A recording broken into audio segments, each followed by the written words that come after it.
Don't mind us, folks. Jeff just getting everything all dialed in. Look at that. How's that? Boom. For a view. Okay. OTB Podcast, Race Companion. We are live.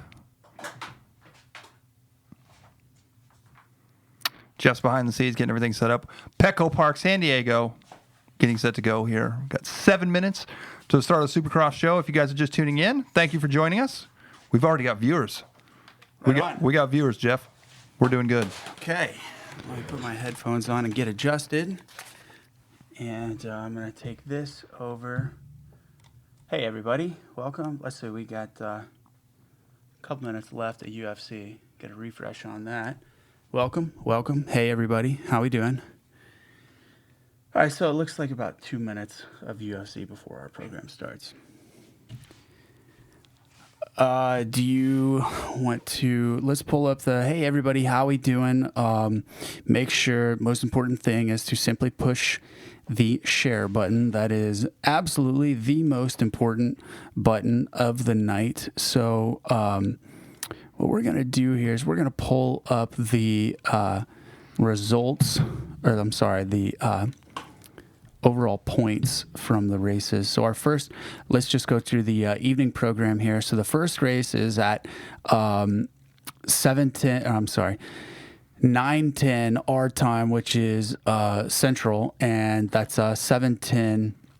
We're back to the standard format of Heat 1, Heat 2, Heat 1, Heat 2, and then both of the LCQs, and then the mains start at about 8:45 is what time the first sight lap is. So different format than the 3-race Triple Crown style. I was a fan of the Triple Crown style races, but man, there was so much time in between those mains. Yes. It kind of made it, here, let me get you down. Oh. Yeah. It kind of made it hard for us to talk the entire time. Now, major difference about tonight is that we are going, we're going to just do one broadcast all the way through. We're not going to pause during the LCQs. Yeah, just straight up continuous OTB the whole night. So you like the Triple Crown? Yeah, I was a fan of it. There were obvious downfalls to it. You know, what really bummed me out is the guys that I would think would be like heavy hitters in those style events actually all ended up falling Yes. or getting bad starts. And the surprise to me for that was Justin Brayton doing so well in the first race, the second race, and then not so much in the third race. But he really had his head held high after those first two motos. I think we should talk about last week as well. We've had some people ask us. We were not available last weekend. Had some scheduling conflicts for both of us, so appreciate you guys tuning in this week. Obviously, we missed last week. Some great racing last weekend, though, for sure. Ken Roczen just about scored his first win of the season. Maybe tonight could be the night. However, it looks like Jeff's got the timing from qualifying today. Eli Tomac, your fastest qualifier today, followed up by Jason and... Yeah. Yep, Anderson. I was making sure it wasn't the points. Ken Roczen was third. Brayton, you were just talking about Justin Brayton, fourth fastest, followed up by Marvin Musquin. So let's compare the times here. So Tomac ran a 50.6, which was the fastest, by over about 0.5 of a second faster. Justin Hill, how about that, laying down the fastest lap time in the 250SX with a 51.13, which in the 450 class would have landed him actually in fifth place in front of Marvin Musquin, who had a 51.21. So I like looking at the times and comparing the 250 class versus the 450 class and seeing who would do what if it was just, open racing. So a lot of people have been dogging on Justin Hill's RMZ 250, but it is the fastest in qualifying. It was the fastest Suzuki on the track, 250 or 450. Yes, absolutely. Good point, Michael. Nice work. Thank you. Appreciate that. All right, so... will you pull up the points from the from so far, which, there you go. So, obviously, at the beginning of every show, you guys know that we have to go through and which happily thank our patrons and our sponsors. So Bar to Bar MX, Donnell's Motorcycles, Darttown Arena, and Bikeworks are our 4 companies that sponsor us, and OTB is working with getting a couple new people in on the program. Excuse me, not people, companies, tracks, series. We're really going to start focusing on getting more business sponsors, because all that it's going to do is help our networking with each business's clientele, and then get our clientele hooked up with those businesses. I don't want to just out and say, oh, we're gonna. It's super hard to, because I want to. We're gonna start working with a couple really cool programs, and it's. I just want to tell you guys what it is already, but we just can't, because we haven't hammered out the details. We're still hammering. Yeah, we're still hammering out those details. Got to hammer those away. For our patrons, we've got Jesse Anderson, Christopher McKillop, Dylan Dior Nellis, Dan Bax, Justin Jones, Mike Help. Who's our 6th one? I can't believe I'm forgetting. Corey Francis. Right. Yeah, thank Corey. you. Sorry. Corey's a good. Yeah. And I know that Jackson Vest is, he got it. Okay, so here's something about being a patron with the Over the Bars podcast. If you don't sign up before the 1st of the month, so like let's say you sign up on the 31st, you're in for the next month. But then if you sign up on the 1st, even though the billing cycle doesn't happen until the 5th, you're out for that month. Or not to say out, but you don't get charged and you don't get credited for being a patron yet. This month, all of our top tier patrons are going to get... I'm not going to say it yet, because I want it to be a surprise whenever they get them, and then whenever the mail outs go out. They're on the way to my house right now. I had something custom manufactured. Very cool. For each one of them, and yeah, it's just...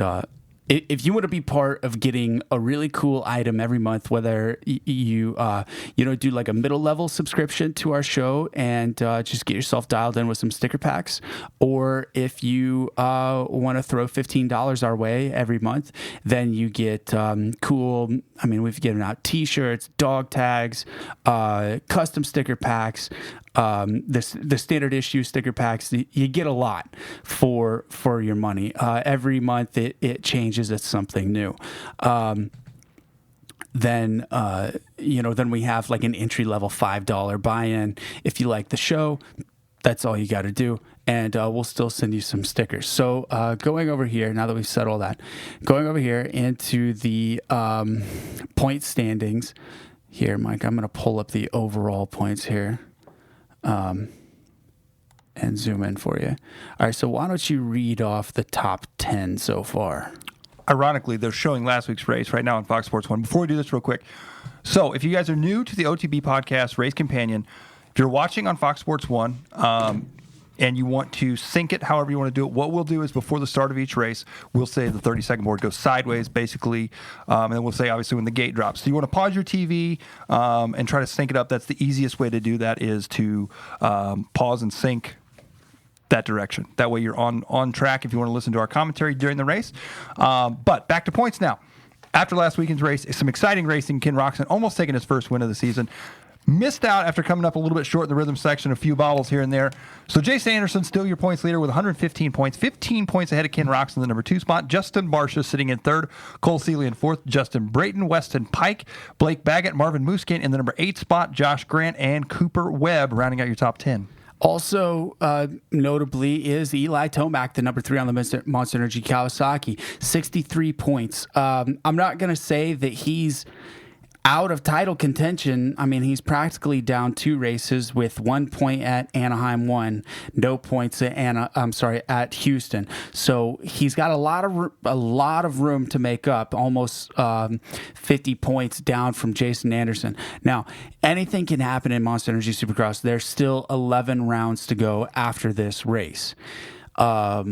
Jason Anderson, obviously, the heavy favorite right now, but to say that someone is a heavy favorite is kind of a reach because he's only 15 points ahead of 3-time world champion, 2-time AMA outdoor national champion Ken Roczen. Justin Barcia with 98 points right there in third, and still within striking distance is Cole Seeley at 87 points. Brayton, a surprise, in my opinion, surprise guy in fifth for 82 points, and Pike is tied. 82 points, and Pike is tied with him also. So the top six are really kind of a mix-up, within a 30-point range of each other. Really, again, anything can happen. This weekend in San Diego, and then we start heading further east, Arlington, Tampa, Atlanta. The tracks are going to get more and more rutted, a little longer type fields, longer start straights. Then we have Daytona around 10. Then we come back a little bit further towards the central part of the states, St. Louis, Indianapolis. Then we head west, Seattle, come back, Minneapolis, Foxborough, Salt Lake City, Las Vegas. Now, whenever you start naming off all those cities, we're 6 weekends deep into the Supercross series. It truly feels like, wow, we've had so much racing, so much of it is memorable, yet there's still so much left to go. Well, and I think when we head to the East Coast, the tracks change a lot. I think we're going to start seeing obviously ruddier tracks, typically a little more what I'd like to call Eli Tomac style tracks. So I think that's going to play in Eli's favor and a lot of other riders as well. So some of the riders we're seeing excel on the West Coast, I don't think will do quite as well on the East Coast, which is going to shake things up too. Well, yeah, and to say that one rider would be good on one coast or the other, whenever you're talking about like the top 5, probably not. But whenever you start factoring guys in like Cooper Webb, Josh Cramp, Brock Tickle, Vince Fries, Chad Reed, you give these guys soft, ruddy soil further on the East Coast, they may excel significantly better. And versus riding on the typically hard West Coast tracks. Now, the thing to take into consideration with saying that is that these West Coast races have been pretty ruddy, abnormally ruddy. Last weekend was a little bit, insane. Yes. And then the weekend before that in Glendale, very prototypical Glendale, pretty hard pack, pretty flat. Let's switch over to the 250 class here and take a look at that. Also, of course, this week, Davey Millsap's announcing his retirement, so that is a good sign for potentially Justin Barcia, as he's not only been the highest performing Yamaha rider as a fill-in, but obviously a bummer to see Davey Millsap's retire, but I think he had sound reason to do so, and I think that could open up the door for Barcia to stay on board. And that has to give him a bit of a confidence boost also, because now he's not living proverbially paycheck to paycheck. Yep. In the 250 class, your top 5 are Plessinger, Savacci, McElrath, Sensarillo, and Craig. Then you start dropping a little bit further back into the mid 80s. Points accumulation, Sexton, Hill with 79 points. Plessinger has 118. So it's going to be hard for Hill to make up that 30-point gap between himself and first place. So I don't think that he's going to defend his title this year. This weekend, San Diego, next weekend, Indianapolis, which seems like an odd round to have for the West Coast, but I think is Indianapolis one of the East-West shootouts? Yeah, I believe it is. Well, I believe it is. If it's not Indianapolis, it's Minnesota, but Minnesota is not in the listing here, so I'm going to say that it is. Yes. Okay, so we've got Indianapolis and then Las Vegas as the East-West shootouts. 250 class. Did you see that Aaron Plessinger's announced that he's going to have a kid? Yes. That was rather surprising to me. It was almost as surprising as his excellent finish last weekend, as bad as he felt. Yeah.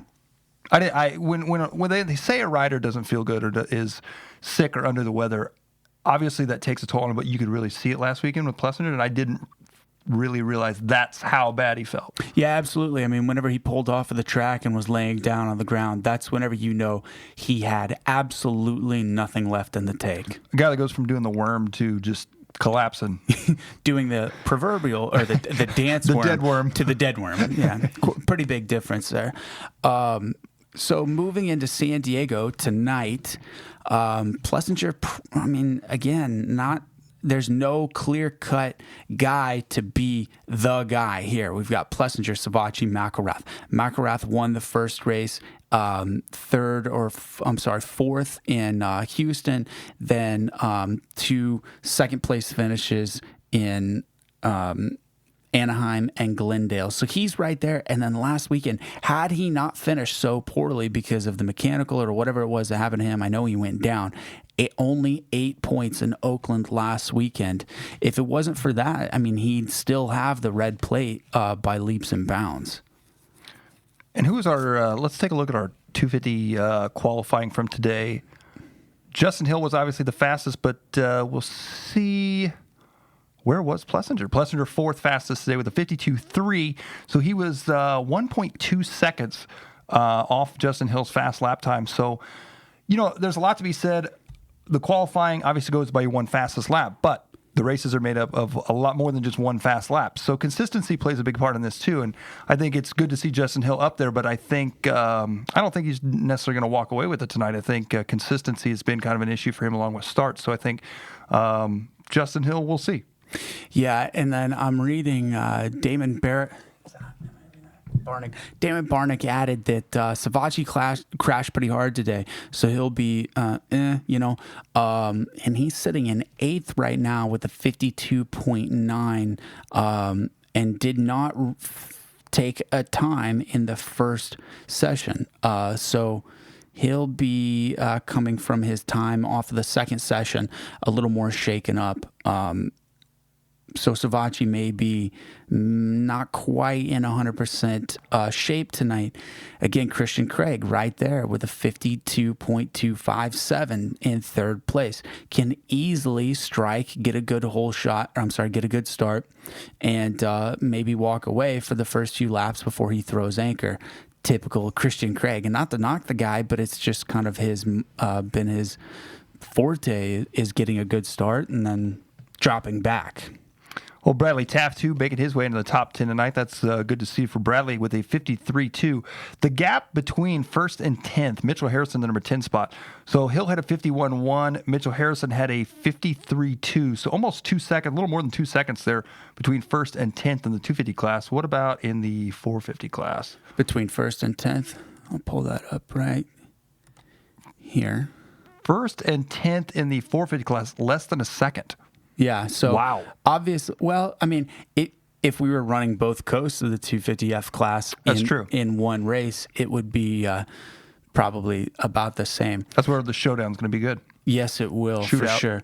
Also, so we're watching on TV right now. They're showing us the split lane section after the finish line, doing the analysis here. That I really like that they did this high-low option. It really reminds me of some old-school 90s era Supercross track builds. Almost the 30-second card is up right now for Heat 1 of the 250SX. So if you've go ahead and unpause the TV, we're looking at the Heat 1 lineup. The Gates bikes are ready to go here. Getting set to go here. 250 Heat number 1. Cianciarulo, Plessinger, McElrath, Savatgy, Harrison. Your top 5 out of qualifying with those top 5 gate picks here headed into Heat number 1. Looking for the gate to drop here at Petco Park. Perhaps one of the most anticipated stadiums of the season. Looking for the gate to drop, and we're off and underway. Into the first turn they go. We'll see who grabs that hole shot. It's going to be the 92. It looks like a Cianciarulo with the early hole shot. Into the whoop section they go. And it's Cianciarulo out front. And Savatgy, we were just talking about Savatgy after taking the crash today in that number 2 spot. Oh, bumping already through the rhythm section. That was Harrison getting tangled up there as well. Yeah, they got really scrunched up, and only a couple guys could make that triple in the last rhythm section, and then almost no one does the triple following right behind that. Right now, it looks like Savatgy, who is 42, that's Dakota Alex in third, and then Killian Alberson in fourth on the Munn Racing KTM. Well, fantastic start for Alberson there on the 902 machine. Has he made a main directly out of the heat race so far this year? I don't know if he's made one directly out. If he did, it was last weekend. Well, and there's your points leader right there. The 23 of Aaron Plessinger working his way around. So buried in the pack here on lap number 1. Still a lot of racing left to go for these guys. You see Shane McElrath right there in front of him as well. So Cianciarulo going to be out front. Savatgy in second. That battle now between Shane McElrath and Aaron Plessinger. They're going to be back there, I believe, in the 7 and 8 spots right now. Plessinger take a little different line there through that rhythm section. Currently, Cincerillo has less than 1 whole second above Savacci. Now, now that it's updated, 1.43 seconds above Savacci. That's a fairly good lead directly off of the first lap. Well, Ramos going to be in the mix as well. Good start for him here in heat number 1. And McElrath makes his way by Plessinger, dives to the inside. So Ramos going in the wrong direction here in this one. Working their way back around, coming back around to the front straight now with 4:15 left to go here in this one.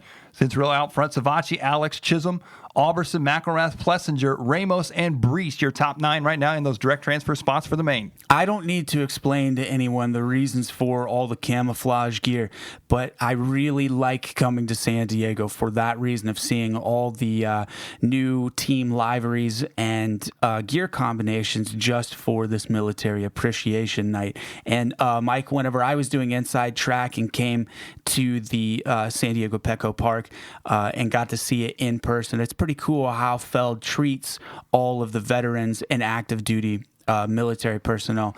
And it's cool to see everybody out here running some type of acknowledgement for our men and women of service. Well, definitely a fantastic event, and I think one that everybody looks forward to for sure. As we'll see later on, Ken Roxon with a pretty cool helmet for tonight. I don't know if they'll show it up close and personal on TV, but a cool helmet and end to say for Ken Roxon. They're looking here at the battle between Alberson and the 28 of McElrath. Looks like most riders taking that inside line through the split lane section here in this one. 3 minutes left to go. This is quite the interesting step on, step off. They had that dialed in a little bit differently in time qualifying earlier today. It seems they rolled it out a little bit more. Some of those stutter bumps were a little bit closer. Hopefully we'll see somebody on the 450 step on, step off, and then triple out. I don't think anybody of the 250 guys will be able to do that tonight. Well, Adam Cincerillo right now with a 2.4 second lead, so he's stretching it out now on his teammate of Joey Savacci in that number 2 spot. Good battle right now between the 11 of Chisholm and the 42 as they work their way around. That's Dakota Alex. Alex dropping back now, and the number 11 of Chisholm working his way up into the number 3 spot, and they've got McElrath coming up behind him now. Plessinger still trying to get by Alberson, and it looks like he made it by Alberson, so now he's closing the gap up on McElrath with 2:20 left to go here in this one. All 4 of those riders taking that inside line through the split lane. Mitchell Harrison is currently in 9th, the final transfer spot with only 0.4 seconds ahead of Ryan Brees, who's on the outside looking in. A lot of good battling going on here between Alex. Plessinger's really pressuring Alex and is making a move on these KTMs pretty easily. Well, and Plessinger making that block pass there on Shane McElrath. There he goes around the outside of Alex now, and Alex, nothing for him in that one. So the Monster Energy Yamaha, your points leader, working his way up to the number 4 spot now as he's got his sights set now on the number 11 of Chisholm. We'll see how far they are 6 seconds back from Savacci in the number 2 spot with only 1:30 left to go here in this one. There's Shane McElrath working his way around. Dakota Alex, fantastic ride right now for Dakota Alex as he's looking for a direct transfer into the main here in this one. There you see Plessinger. I thought maybe Plessinger was going to take that outside line. Alex takes the outside on the split lane. So our first rider that we've seen do that so far here in this group of riders, and it looks pretty even to me, Jeff, between the two, inside and outside. Alex taking a little different line there, gets by McElrath for a split second.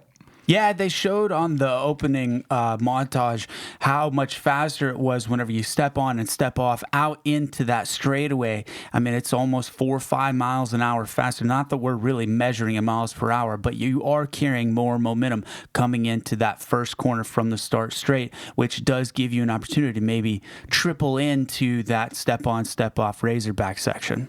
Well, Plessinger's now worked his way up in the number 3 spot, and Chisholm in the 4 spot now, followed up by McElrath. McElrath alongside of Chisholm. He's going to dive to the inside, and McElrath now up into the number 4 spot. Chisholm drops to the 5 now. Chisholm, one of the older veterans in the 250 class. I think he's clocking in at like 30, maybe 31 years old. Adam Cincerillo working his way around right now. Out front, looking for a relatively, I would say, easy heat race win for him here in this one. There's Joey Savacci. Savacci, 1.9 seconds back on the clock, but, on the track, that's one mistake right there between them, a straightaway length as they work their way through the whoop section right now. Looks like we're going to take a replay here of Joey Savacci. This is going to be his crash from earlier today as he works his way through the rhythm section. Yeah, it looks like he just washed. Whoa. I've never seen anything like that before. Looks like he, just lost his front end coming into that corner before the whoop section. And then the track staff, The dig dug. pulled the bike up and it ran over him. That was quite the accident there.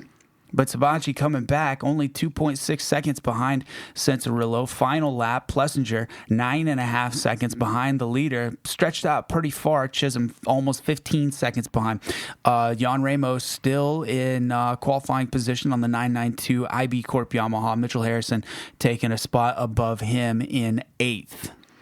So your leader right now, Cianciarulo, with the fastest lap in this race of 52.1, which is going to be about a tenth of a second faster than Aaron Plessinger with the second fastest lap in that number 2 spot. Checkered flag is out. Adam Cianciarulo taking the win. 250 Heat 1. Savatgy going to be coming around for that number 2 spot. Here we're looking at the 992 of Ramos in that final transfer spot with a couple corners left to go through that final rhythm section, working his way through the sand whoops. Back around right now, there's the 217. That's Brees just outside of that transfer spot. And it looks like Ramos going to get it. So Brees going on to the last chance qualifier. So good ride for Ramos going straight to the main here tonight. So my mistake, I thought that Ramos was on an IB Corp Yamaha, but it looks like he's strictly on a privateer ride. Now that I think about it, he one of his main sponsors is like a pool company that does custom residential pools. I remember seeing that on Instagram earlier. So Cianciarulo takes the win, best lap, 52.1, and elapsed time for the race was only 7 minutes, which actually really felt a lot faster than that. Well, and if this was a triple crown of it, we'd have another hour and a half before the next one. Yeah, absolutely. So thanks everybody for tuning in. Obviously, this is the OTB Over the Bars podcast, race companion, round 6, Monster Energy Supercross. If you just recently joined, go ahead and push the share button, add your comments in, tell us what's on your mind about this weekend.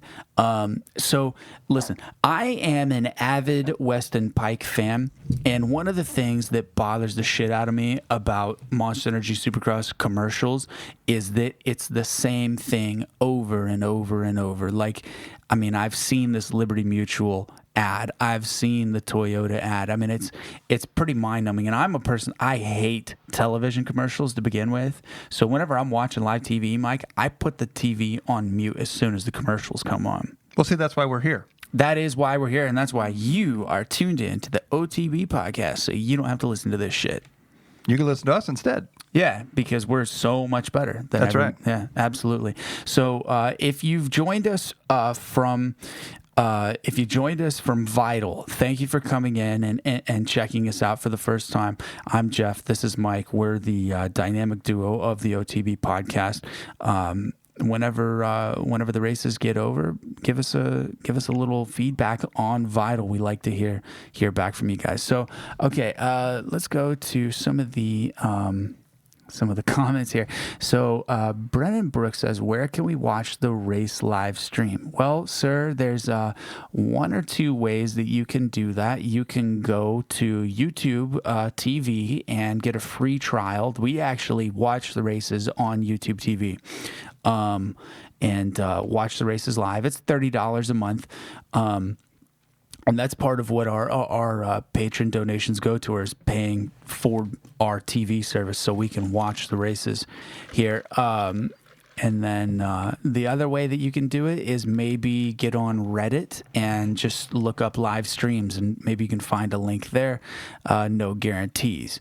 Joe Bornhorst says, got my stickers done. And yes. Michael says yes. They went out today. Right on.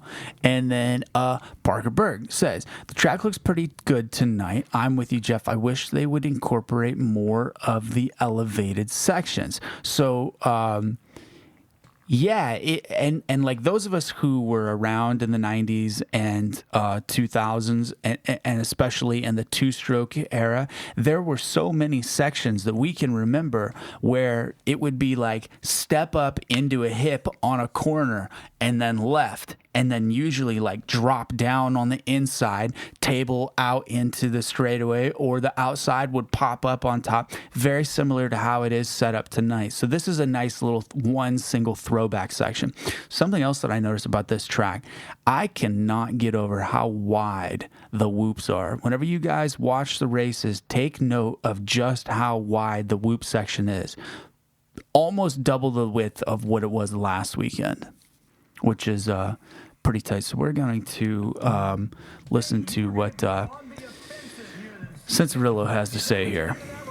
Absolutely. I think in the whole state of things, for me, I've been kind of focused on trying not to lose instead of to win, and that's my goal tonight. We're here to have fun in Supercross, and it's a big deal, but it's just another race, and I'm just going to give it everything I have every lap. I'm on the offense. Call me Kyrie Irving. All right, I look forward to it in the main event. Thanks. Duly noted, Adam C. Go ahead and kill that audio there. I would love to hear your take on that. What is the difference between not trying to win, I'm just trying not to lose? That's a really good way to, whenever you set yourself up to go to the races to win, I mean, if there's 22 riders on the track, then you have a 1 in 22 chance of winning. But if you only go to not lose, then, I mean, I guess it kind of depends on what your definition of losing is. Because if you're not, if you consider second place not losing. If you're not first, you're last. Yeah. Hell, Ricky, you could even be second, third, fourth. Good. No. So something that I've noticed that Feld is doing with a lot of these Supercross races, more so than previously, are the VIP experiences, which I've been to one of the races where they did set up a VIP section out on the track. Do you notice how short his brake lever is there? Who is this? Chase Sexton? Yep. His finger brake is tiny. That thing is really driven really far in on the bars, but I think that part of that's because he has a map switch between his master cylinder. 30-second board is up here for heat number 2 of our 250 class. As we get set to go here from Petco Park, of course, Adam Cianciarulo taking the win in heat number 1. Savachi second, Plessinger, McElrath, Chisholm, Alex, Harrison, Alberson, and Ramos going directly to the main event here in this one. Got our lineup working our way through. We got Chase Sexton out there in this one. Of course, we got Christian Craig, the 54 of Nicoletti there. Hill, Craig, Martin, Sexton, Taft, Nicoletti, Heft, Starling, Martinez, McConaughey. Getting set to go here. Petco Park, heat number 2, our 250 class, looking for that gate to drop. And we're off and underway. Into the first turn they go. Who's going to grab the hole shot? Looks like a KTM grabbing that early hole shot. It's going to be, I believe, that's Martin. Indeed, it is. Martin and Hill, side by side in the first corner they go. Martin comes out on top. Hill in the number 2 spot. Starling in that number 3 spot. Heft in third right now, I believe is who that is. Actually, not Starling. And then a pair of Geico Hondas right behind them. Oh! Wow. Captain sent it on the number 53, Bradley Taft out of Nixa, Missouri. Wow, so a hometown boy for us here, as you said, sending it over the triple there. Out front, Martin in control of this one. Justin Hill in the number 2 spot. Martin, another one of those riders this year so far, just hasn't been exactly where I thought Martin would be, so it's good to see him out front here to start this one out. Well, he just started racing last weekend, 2 weekends ago, because he was hurt at the beginning of the series. So here we are with that split section. Everybody's going the defensive line on the inside. And Hill going for the end kill on on Martin there and is able to pull it off. Justin Hill, of course, your defending 250 Supercross West champion on that number 1 Suzuki, set the fastest time in qualifying here today, and now he's out front leading heat race number 2. Martin in the number 2 spot, Heft in that 3 spot, Craig and Sexton rounding out your top 5 as they work their way around. It looks like now the 32 of Craig working his way past Heft now up into the 3 spot.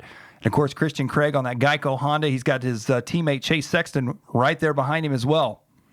Notice that the dirt is really tacky and a little bit loose and starting to form light ruts, but not necessarily like deep, undertow style ruts, but there is starting to get some markers. Whereas last weekend, by the end of the first lap of this race, the track was pretty much tore up all the way. So the dirt is significantly different than it was last weekend. Well, on Sexton working his way by Heft now, up into the number 4 spot as he sets his sights on his teammate just ahead of him there. And Heft bouncing his way through that rhythm section, followed up by Taft, Nicoletti, McConaughey, Claremont in your top 9 spot right now. So Starling just outside the top 9 for that direct transfer into the main event here tonight. Yeah, he's going to have to pick it up a little bit on that Privateer Husky ride.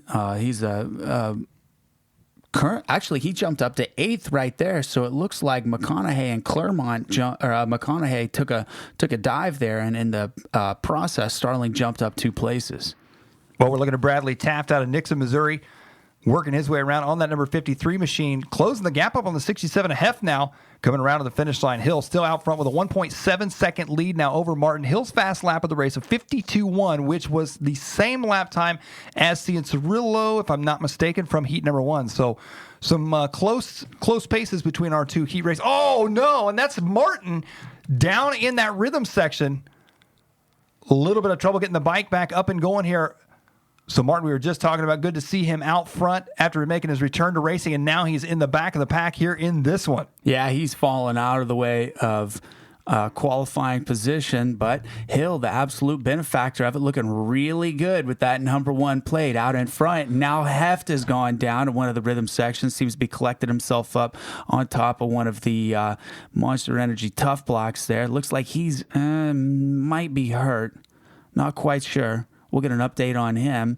So now that moves Taft, Nicoletti, Starling up. Now let's check the replay. This is the same triple. Yeah, absolutely. And what happened there is he lost, he lost rear wheel traction going up the face of that triple and really tried to boost it over and just couldn't do it. And he had it until he hit that tough block. Had it not been for that tough block, he'd be still racing right now. So, well, that's the same triple we saw early on lap number 1. Bradley Taft did nearly the same thing, but Taft was able to ride it out.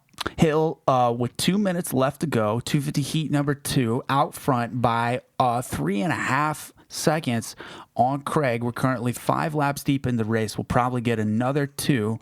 Only a minute and 15 to go left in the race before we see the white flag.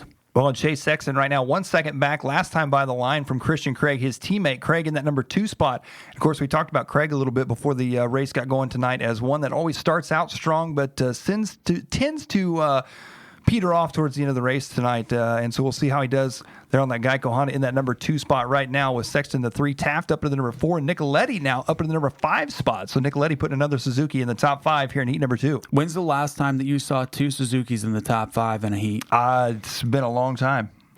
Yeah, at least in a 250 heat. And if you want to help add to that, go to Donnell's Motorcycles in Independence, Missouri. Pick yourself up an RMZ 250 and go race yourself Supercross. And then you'll hear us talk about you here on the OTB podcast. Well, only if you're in the top 5. Only if you're in the top 5. Right. Otherwise, you're unmentionable. 45 seconds left to go. They'll get that before that white flag comes out, and you can see the 2 Geico Honda teammates second and third right now. So Bradley Taft going to be 5 seconds back from them in 4th. A great ride for Bradley Taft here in this one.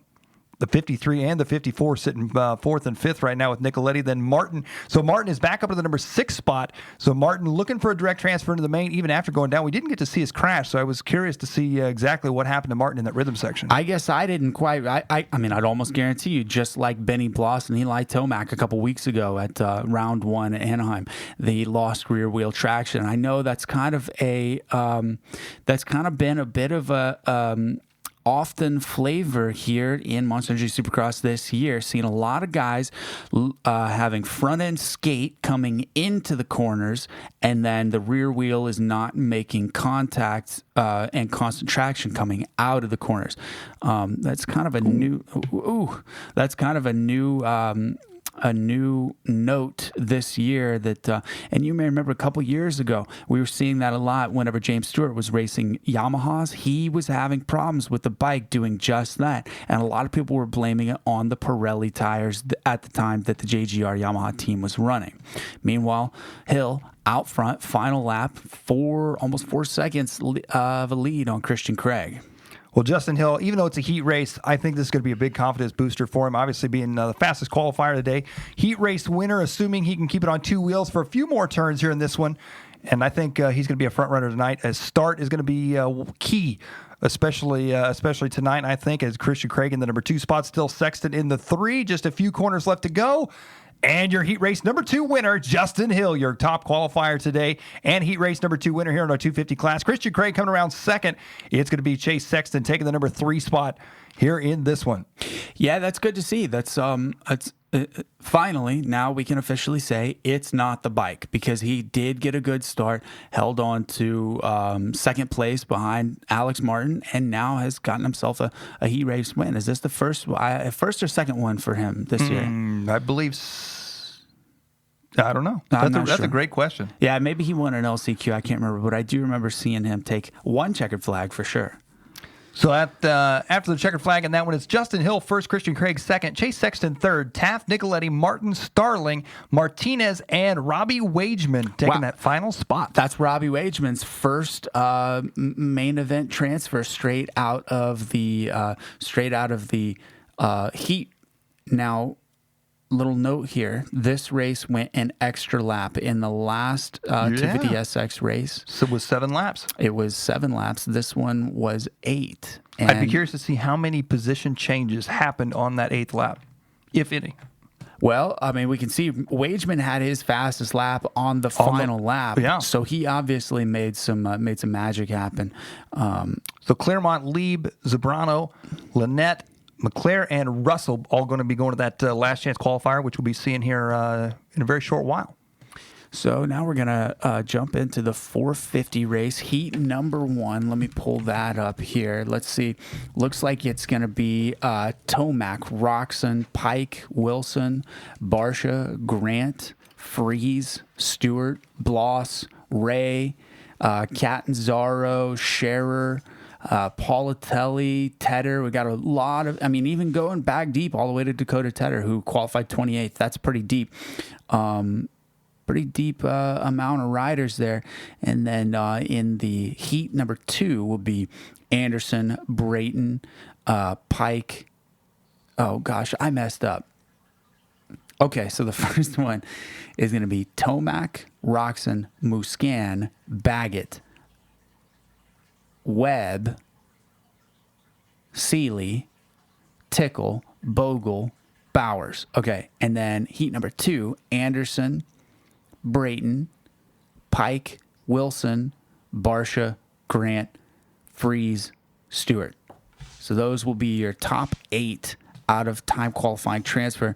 And we notice, it's Kawasaki, Husky, Honda, KTM, Suzuki, Weston Pike, the top Suzuki qualifier, really doing that Donnell Suzuki proud, even though it is not a Donnell Suzuki.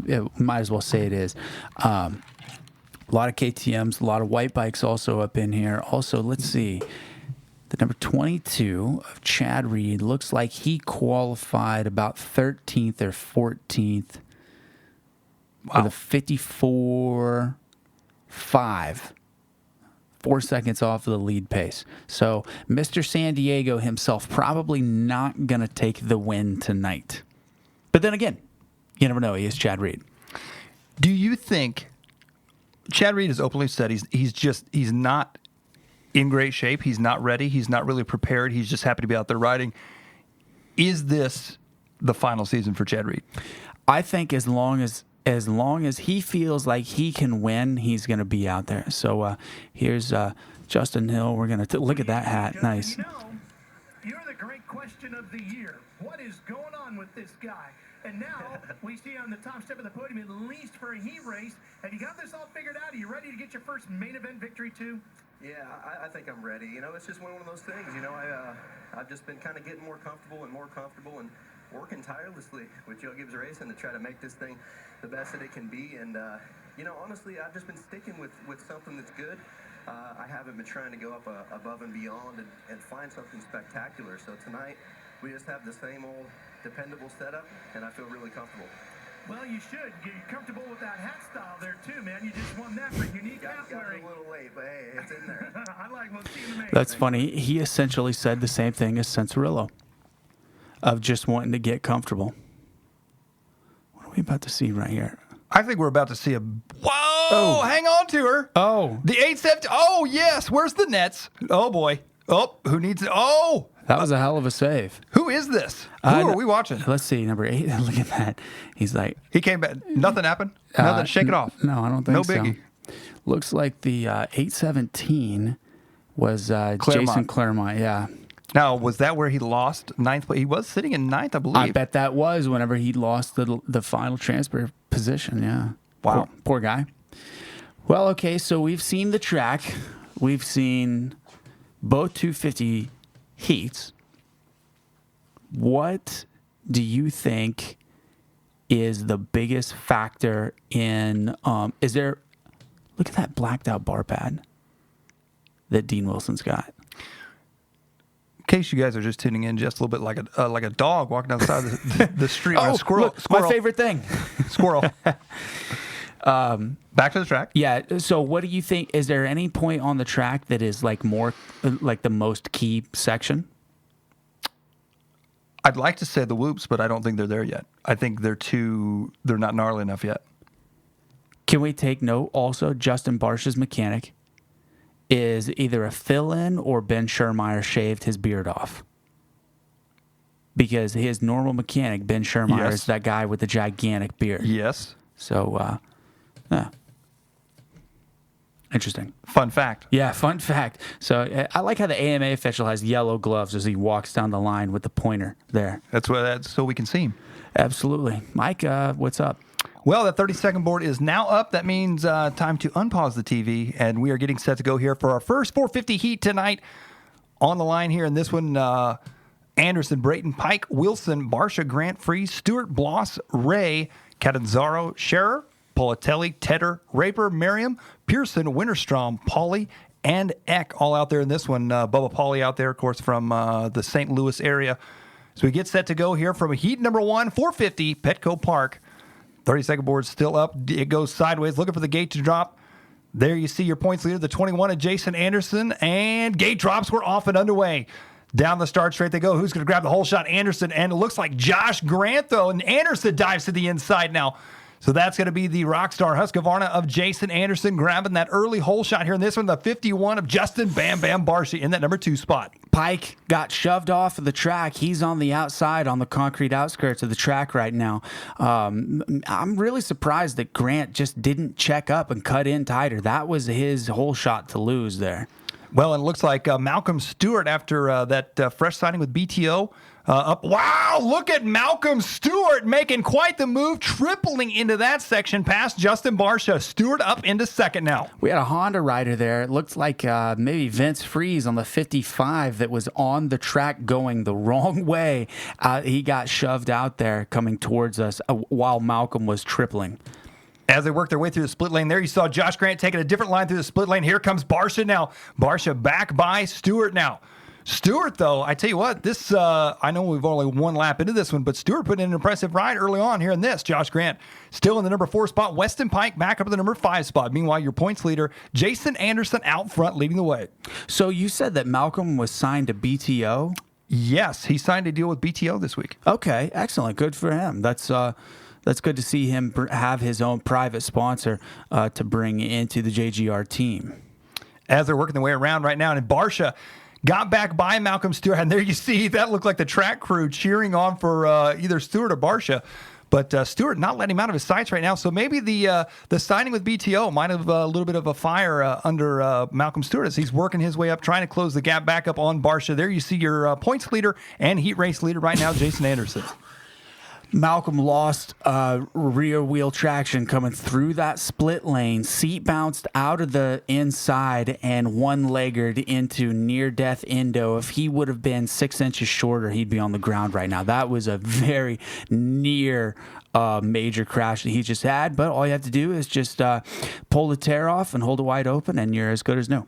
Well, I think an interesting point that you mentioned there, JGR with two of arguably the biggest riders on the track, both on JGR Suzuki's.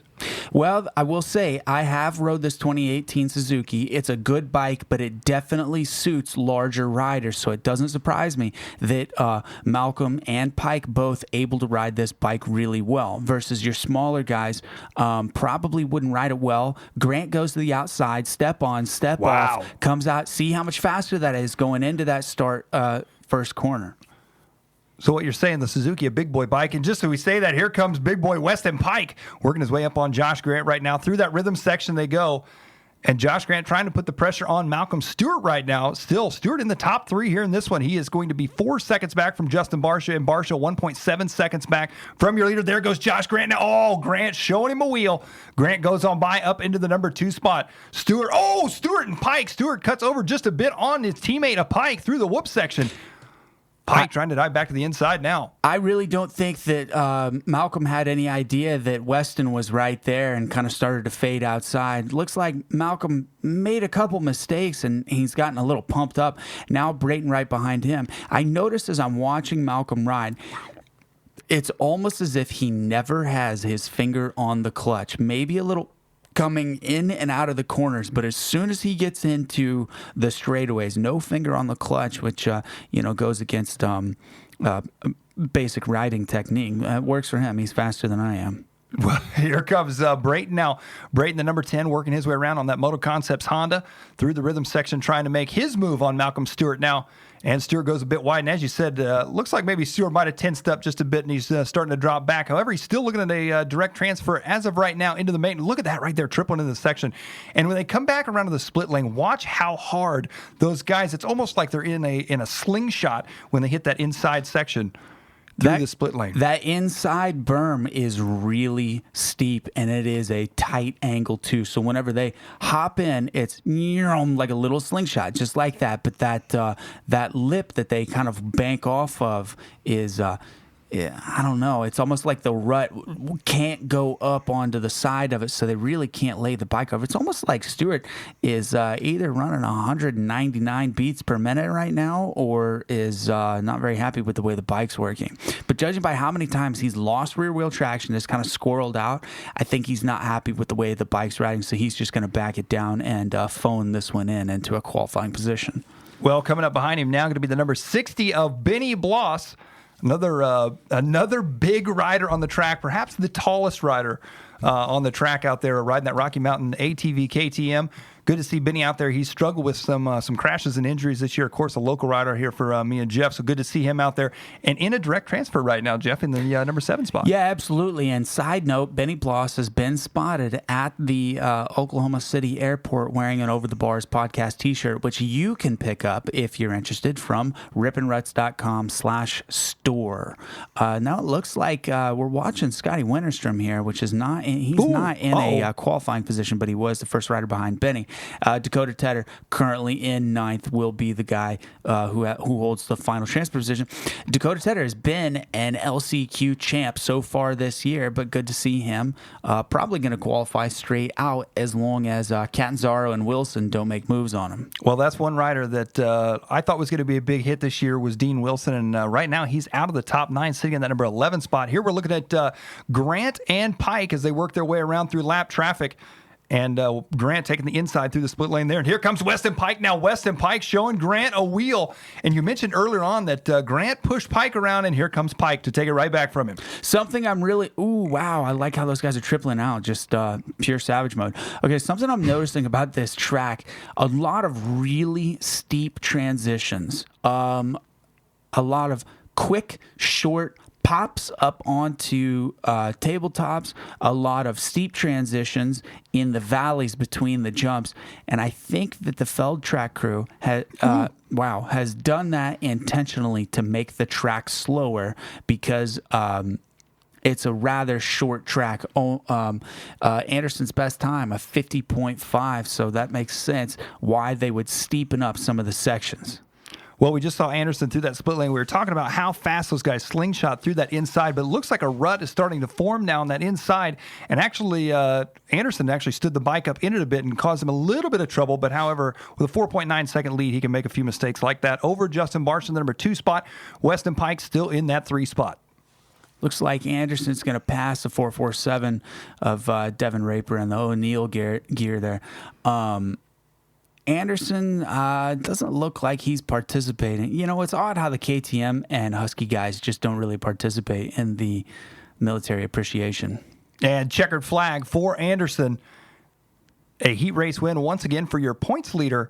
Justin Barsh going to be coming around for that number 2 spot. And it looks like Weston Pike going to clinch that number 3 spot. Followed up by Josh Grant, Justin Brayton. Malcolm Stewart will drop to 6th after a fantastic start in that one. Benny Bloss in the number 7 spot. Vince Freeze, so 2 Missouri riders there, 7th and 8th.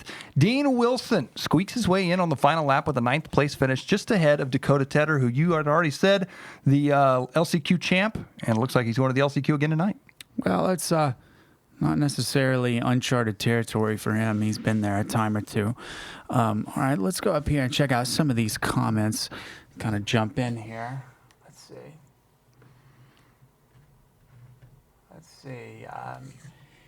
I don't know how to pronounce your last name there, Mason. Meachil. Any chance of seeing the upper lane of that split section corner being used? Yeah, obviously a few guys are doing it.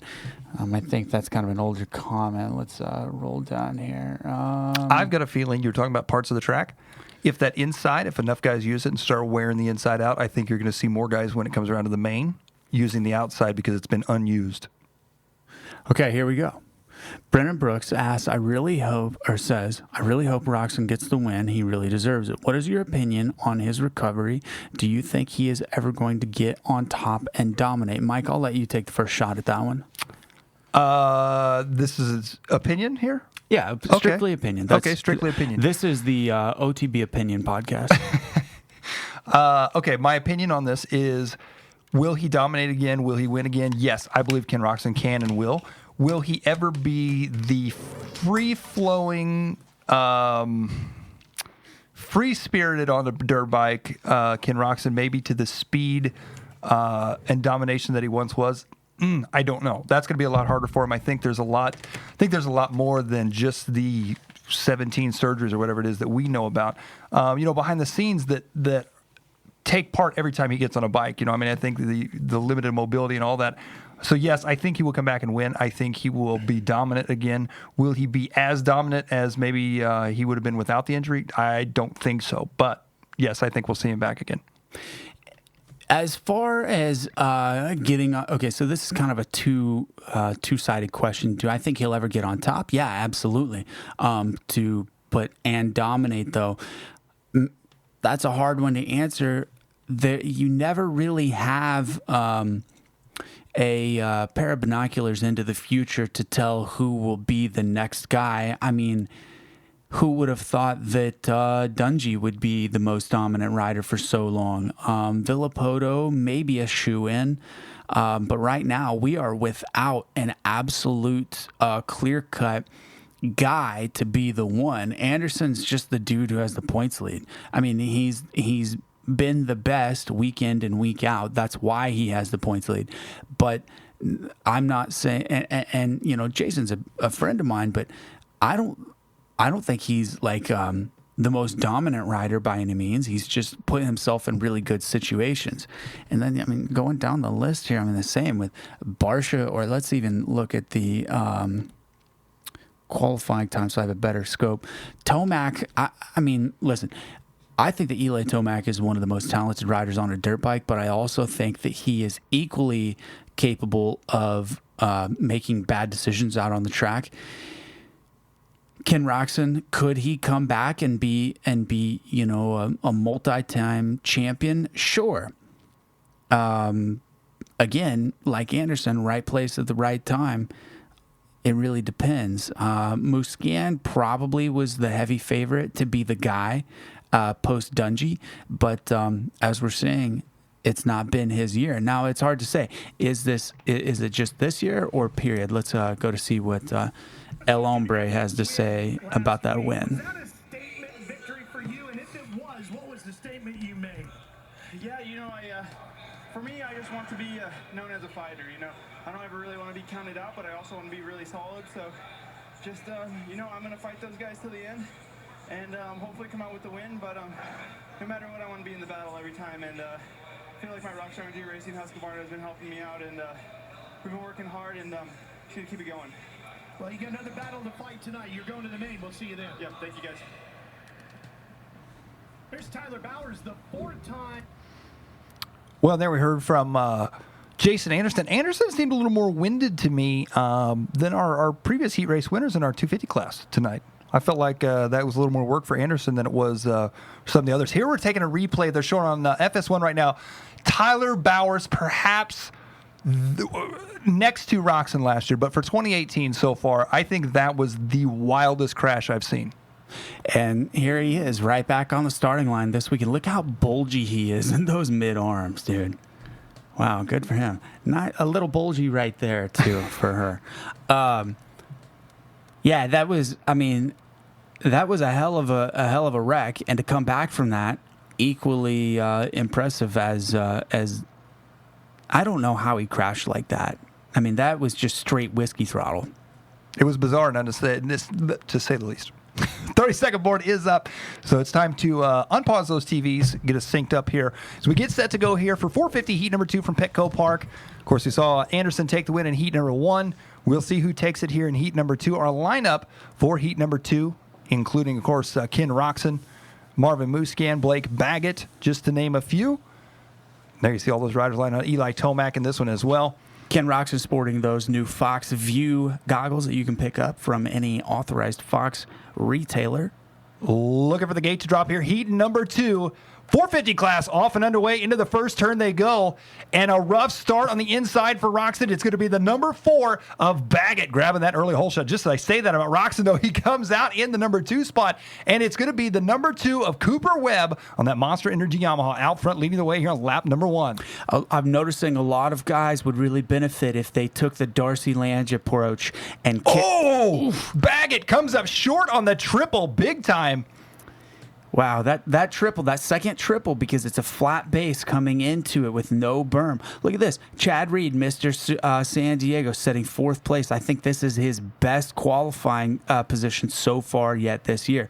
But what I was saying about the start, if guys would take the Darcy Lange approach and cut to the inside, maybe not necessarily go for the hole shot, but go for a better inside gate pick and tuck it tight in through that first corner.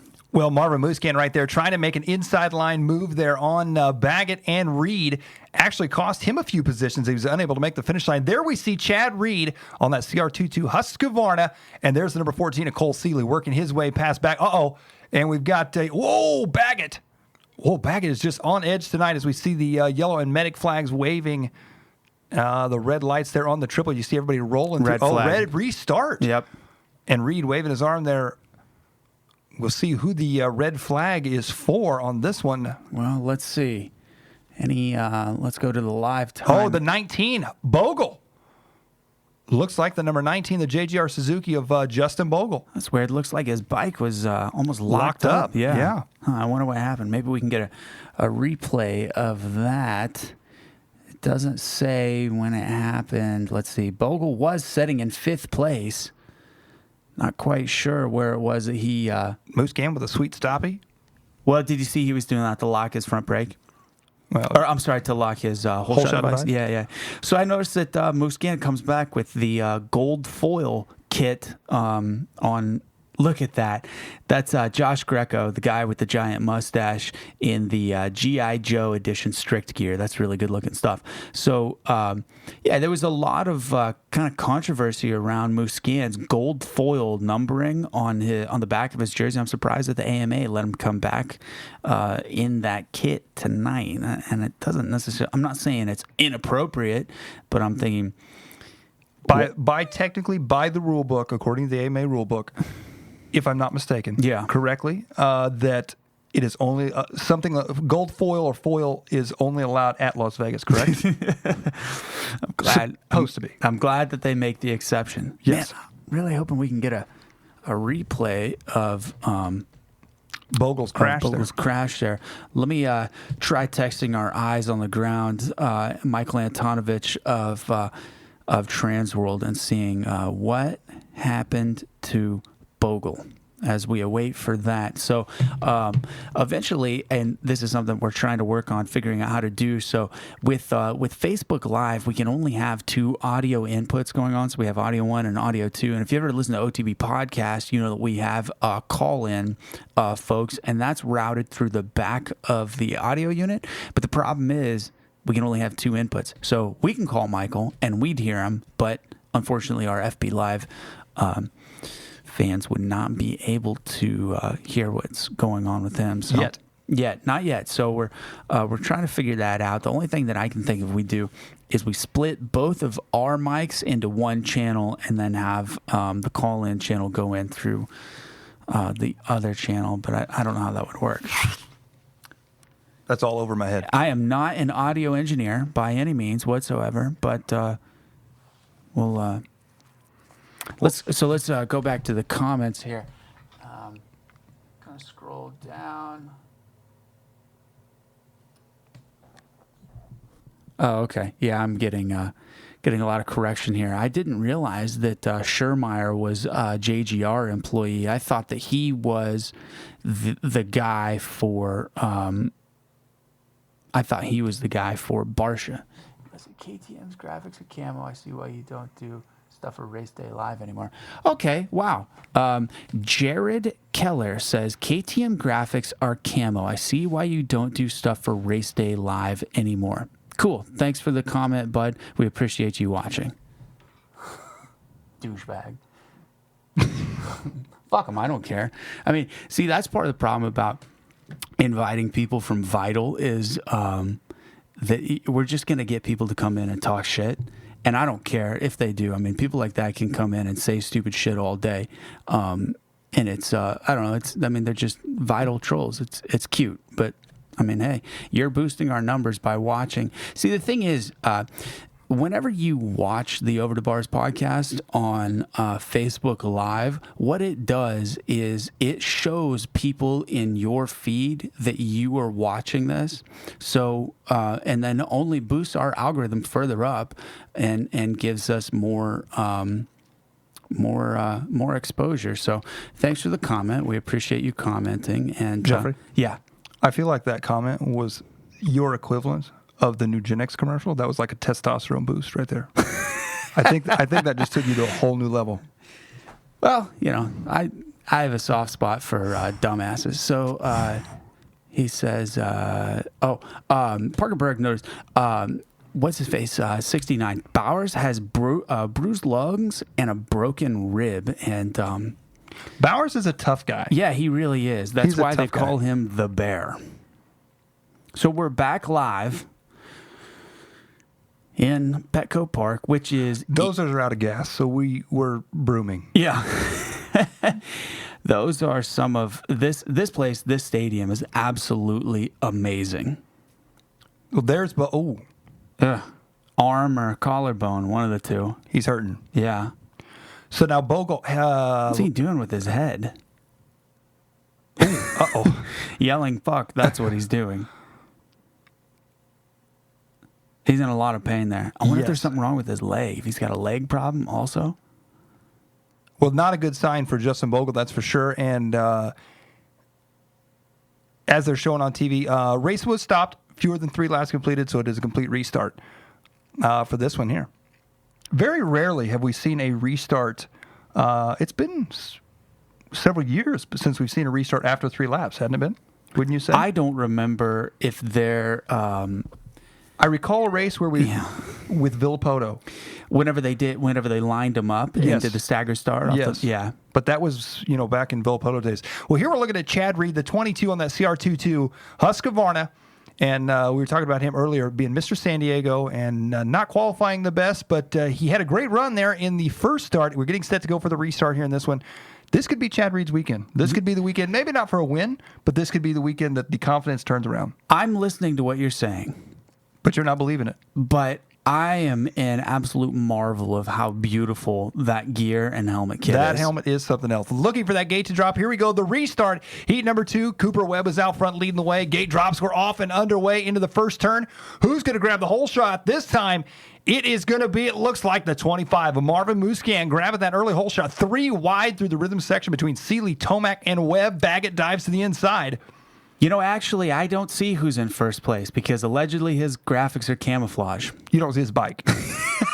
You see him, not his bike. Oh, and Seeley unable to do that, and so is Webb. Yeah, everybody Wow. behind Musquin was not able to do that triple. I'm telling you, it's a domino effect. One guy mistakes before that thing, and the rest of the field has to check up. That's why Musquin's, a solid, couple tenths of a second out of the gate already. Well, and there, Tomac rubbing wheels there just a bit with Seeley getting in the rear end of him there. Musquin out front. Cooper Webb back up front once again, so not a fluke for Cooper Webb. Back over to the number 2 spot. Cole Seeley in that 3 spot. Baggett in the 4. Tomac in the 5. Ken Roxon right now in the number 9 spot here in this one. So Ken Roxon got his work cut out for him here in heat race number 2 of our 450 class. We're looking at Cole Seeley right now trying to make his move on Webb. As Webb trying to close the gap up on Marvin Musquin. Musquin out front here in this one. And Seeley comes up short there in the rhythm section. Up and over the big triple they go once again. See, look how, wow, that corner is very loose, and the front of that triple face is really, really close to the apex of the corner. So it's no wonder why so many guys are having a hard time boosting over that triple. Well, look at this 3-way battle we got right now between Marvin Musquin, Cooper Webb, and Cole Seeley. Seeley trying to set up Webb right now. Webb not letting Musquin out of his sights. Seeley diving to the inside, not going to be close enough this time around as they cross the finish line once again. Tomac in the number 4 spot, Baggett in the 5 spot. Where is Reed here in this one? He's sitting in 6. So once again, still up there again. I think that's still going to be one of his best heat race places as of right now, even in 6 for Chad Reed so far this year. The track's actually starting to shape up. Webb going for the kill on Musquin. No love there. Absolutely not. Webb's going to scrub underneath, pull a tear off, run him wide, and Musquin's still able to make the triple, and so is Seeley and Tomac right behind him. Meanwhile, wow, actually, I didn't realize Webb just made the pass for the lead. Oh, and Musquin makes another mistake now. Cole Seeley squares him up back up into the number 2 spot now. So Musquin working in the wrong. Oh, Musquin comes right back from him, though. Yeah, Cooper Webb, I tell you what, here in this one, perhaps maybe Justin Barcia with, the whole fact that Barcia may be coming on board. Do you think maybe that's turned the heat up for Cooper Webb a little bit? Maybe something has been said that in order to keep his spot, he's going to have to turn up the heat? I think his contractual obligation with Yamaha has said enough in that regard. I just think that he's tired of getting pushed around in 8th place, and now he's ready to, do something with that number 2 plate that he's got. Well, Marvin Musquin in the number 2 spot, but not without pressure from Cole Seeley in the number 3 spot. Tomac in the 4. Blake Baggett in the number 5 as they work their way through the whip section right now. And Cooper Webb actually starting. Musquin, all sorts of trouble in the whip section. Of course, we saw that's where he went down early on this season, round number 2. And so the whip section definitely not Marvin Musquin's strong point by any means. Cole Seeley working his way up to the 2nd place spot. We'll see next time around. Tomac usually pretty strong in the whip section. We'll see if he can make the pass on him as they come around for this next lap. I really like that Seeley's taking that outside line there. I think it's actually starting to shape up because the rut on that inside split section is really starting to fall apart. Well, Tomac with the inside line on Musquin now, and Tomac gets by. So Marvin Musquin just kind of rolling over, it looks like, here in this one. Yeah, it's pretty irregular for Marvin to go from the front towards the back. He's one of those guys that's known for either getting a good start and staying up front or starting in the back and working his way up. Now, this is where he struggled lap after lap through the whoop section, and here comes Baggett now. Baggett up alongside him, Baggett on that Rocky Mountain KTM, and Baggett taking the low line there as he jumps his way into the sand section. And there's Ken Roxon coming up behind him now. Ken Roxon in the number 6 spot. He started out 9th here in this one, has worked his way up to the 6th place spot as he's coming up behind Baggett and Musquin, working their way around right now. Fast lap on the track. Cole Seeley, a 50.9 that last time by. So I'm thinking about Michael Lessie era, whenever he would get a great start and then choke in the whoops. If Musquin is going to be the dominant rider, he's going to have to get those whoop sections figured out.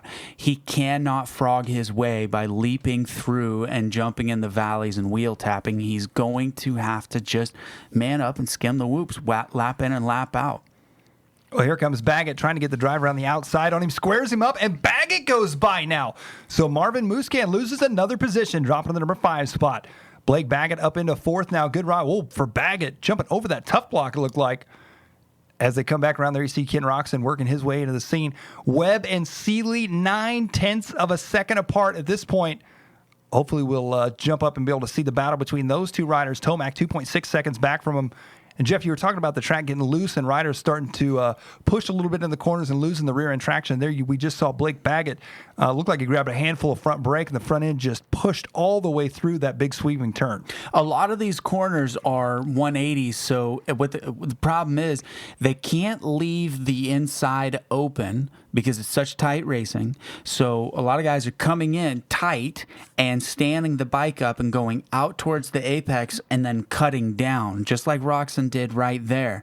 And what that does is it washes out the inside of the beginning of the corner, and then creates these steep exit ruts down from the embankment. And that's why we're seeing so many guys come in, pushing the front end until it catches, and then shooting downward out of the bowl. Well, once again there, Ken Roczen making the move on Musquin in the whoop section. So the whoop section tonight is going to be Musquin's weak point, that's for sure. Here we're looking at your leader, Cooper Webb, out front, 1.2 seconds ahead of Cole Seeley. Seeley still with the fast lap on the track with that 50.9 from lap number 5 as he's trying to close the gap up on Webb. That last time by Webb, about 0.3 of a second faster.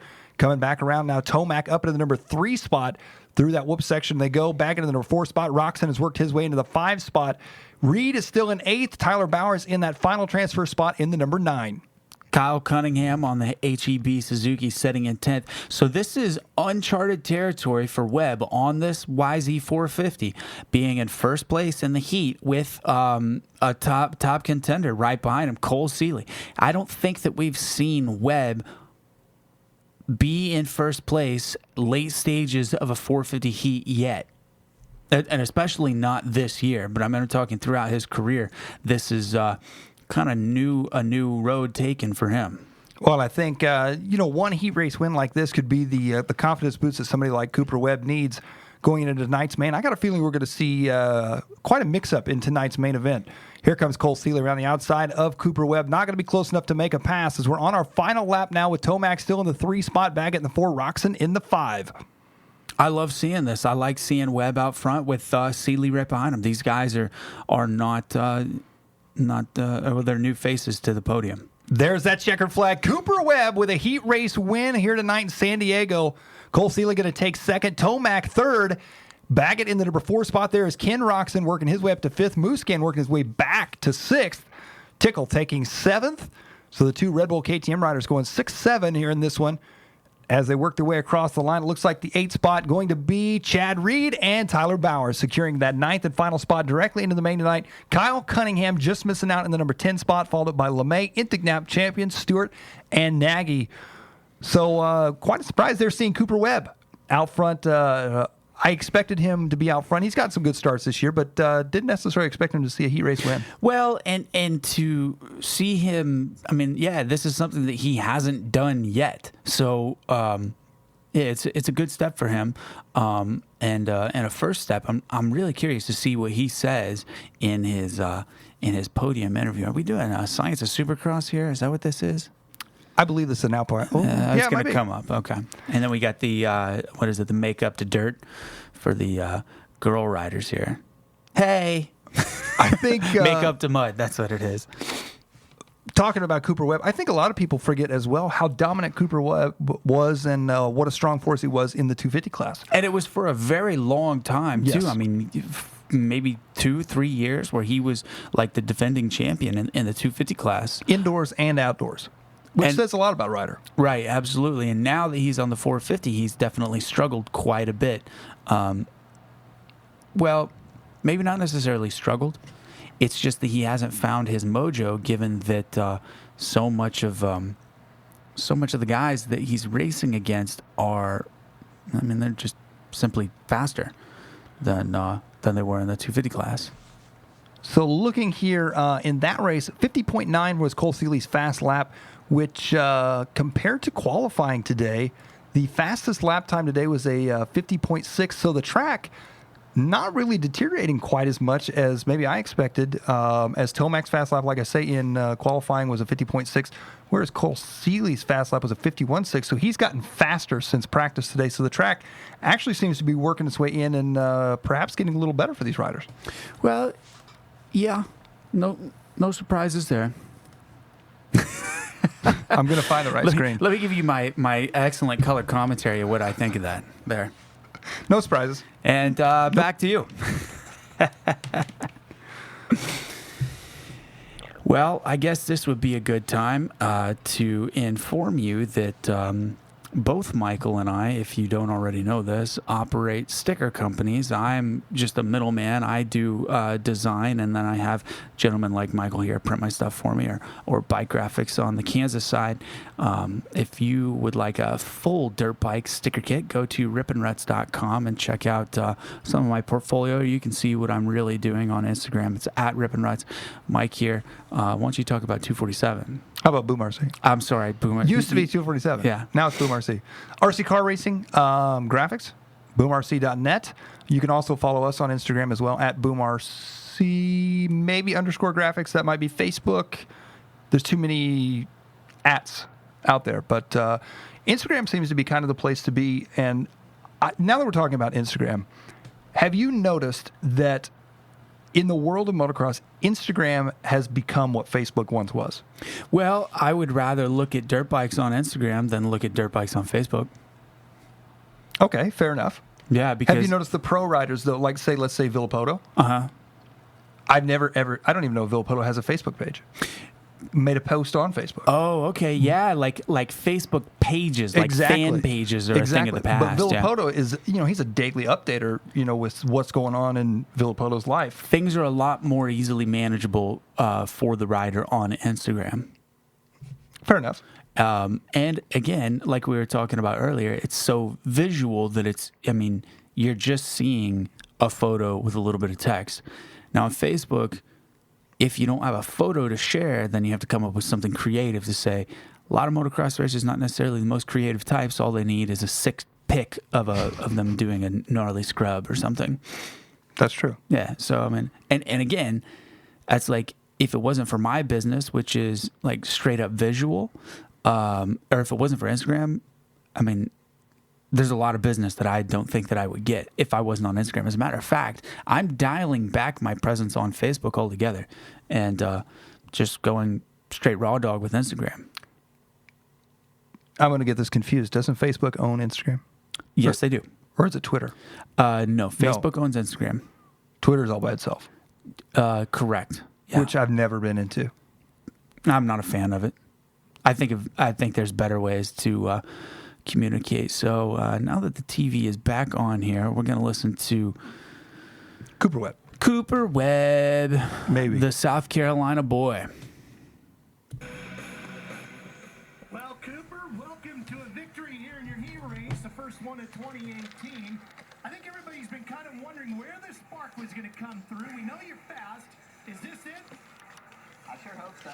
It's been a rough go, but I'm getting better every weekend, man. That's all I can ask for. And, I came in with an injury, so in my mind, I didn't know what to expect, but we're getting better, and my confidence after last weekend was sky high with just the 7th. So I'm stoked to run up front, get a good start, and beat some good guys in that heat. And rode a little tight towards the end, haven't led in a long time. So good momentum, and I'm just glad to be back up here, even if it's a heat race. It's been a pretty up and down ride so far in this 450 class, but couldn't do it without the Lord Jesus Christ looking over me, my mom and dad, my girlfriend, the whole Monster Energy, Yamaha, Niche, Factory Racing Team, Thor, Toyota Escondido, Bell helmets, 100% goggles, out front stars, my trainer, Gary Swanepoel, my mechanic, Cut, just the whole team. And I'm stoked to check some off the list and hopefully keep it going into the main event tonight. Okay, we'll watch for you there. I really want to say Oh, there's Bogle. Oh, he got landed on. Trey Kennard all over again. Yeah. And at the same time, Baggett's coming up short on the triple. So let's see here. We're going to see this from another angle. You know, whether you are a pro rider or beginner rider, when you know you're coming up short, everybody gets the same stance. They get the same Wow. Hang on to it. Yeah. Whoa. You know what's even more impressive about Cooper Webb's win? What's that? Did you see that big 100% sticker right on the middle of his goggles? That's makes got to you- be hard to ride with. Yeah, I wonder how he did it. I don't know, but I also liked right before his interview started there, he did one of these. Yeah, look at me Monster. with my monster, bro. All right, so I'm going to jump back. We're going to replay that. Back to Bogle is what we're going to here. Yeah, we're going to check out. So this is the power of DVR. All right, so let's see. Looks like, okay, so Bogle doubles, and he's wide too. And Who is that landed on? gosh, I don't know. It's a Honda. Is that Intignap? Was Intignap in that race? Perhaps. It's a blue guy. Yeah, we can't quite tell. Man, that's a terrible crash. Hope he's all right. Let's go live. There we go. Okay, so something that kind of bothers the peace out of me. I love Supercross and I love motocross and I love our sport itself, but it's the only professional sport where the athlete has to go through some giant list of endorsement deals. It's like Tom Brady has how many endorsements? I mean, how many companies does he represent that he's getting checks from? Yet after he wins a football game, you don't hear him saying, "Oh man, I really want to thank Nationwide Insurance. You know, without Nationwide, we wouldn't be able to throw the ball today." And you know what I'm saying? It's just kind of it's almost unprofessional about our sport, and I understand that, you know, we have to please and appease our sponsors, or the teams have to. But gosh, I mean, maybe NASCAR does it. That really burns your biscuits. My biscuits are crisp. I wouldn't say burnt. They're a little crisp. Crispy on the edges. Maybe I shouldn't be complaining about it. I wouldn't say that I'm necessarily complaining. It's just a thing that I noticed, and I'm just kind of like, why? Why does it have to be this way? I'm thinking of other forms of racing. I think it's racing in general. Formula One? Do they go on about every sticker that's on the car? I don't honestly know. Okay, now I don't know the last time I watched a Formula One podium. Now let's shrink it down a little bit. Okay. Do RC car drivers do that? Yes. Really? Yes. Okay. But RC car racing, I think, directly follows motocross in many ways. So I think it's a trickle effect. Well, they're very similar. Also, for sure. before every race, before every big race and main event, you have driver introductions for your 10 drivers, and you list their sponsors. Oh, really? The announcer does. Can you give me an example? Jared Tebow. Okay. Go ahead. Yeah. Kyosho, Orion, AKA, Lunsford, Boom RC, JTP parts. JTP. The list goes on and on. Yeah. Mm-hmm. So, And then they write a little special note, and then it says, you know, would like to thank so-and-so for pitting me this weekend. Yeah. Okay. Wow, that's cool that that you guys do that and take the time to do that. Looking here on TV in the pits, Jeff, you've been to a lot of the different races, a lot of the different supercrosses. Yeah. Which one has the most active and entertaining and fun overall atmosphere in the pits? Now, I'm not just saying this because it's the one that's closest to us, but St. Louis. Really? Hands down, St. Louis has the best pit party. Atlanta is very similar, slightly different, maybe a little more mellow, but I think that of all of them, St. Louis is probably the rowdiest crowd. And Really? I don't know what it is about the draw from St. Louis, but it seems to be maybe more of a core crowd, perhaps. Because it's in the middle of the Midwest, it has a larger draw from, let's say, Chicago all the way to Oklahoma City. Racers come out and watch that race. Okay. I see what you're saying. Yeah, so I think that, it is a pretty big factor to take in whenever considering who is at the pit party. Yeah. And then, so San Diego's pits it's like a quarter mile down the road from the stadium itself. So there you have like a long walk from Really? from the track Wow. to the pits a couple times. I wish I still had my old phone because I could pull up the metrics on how far I walked that day. Phoenix and San Diego were the places that I walked the absolute most whenever I was doing inside track. Really? Yeah, and San Diego just because of the distance between the pit and the track, and then Phoenix because of how absolutely gigantic that stadium is. You know what? If you think back, something that's changed with Supercross. Do you remember when?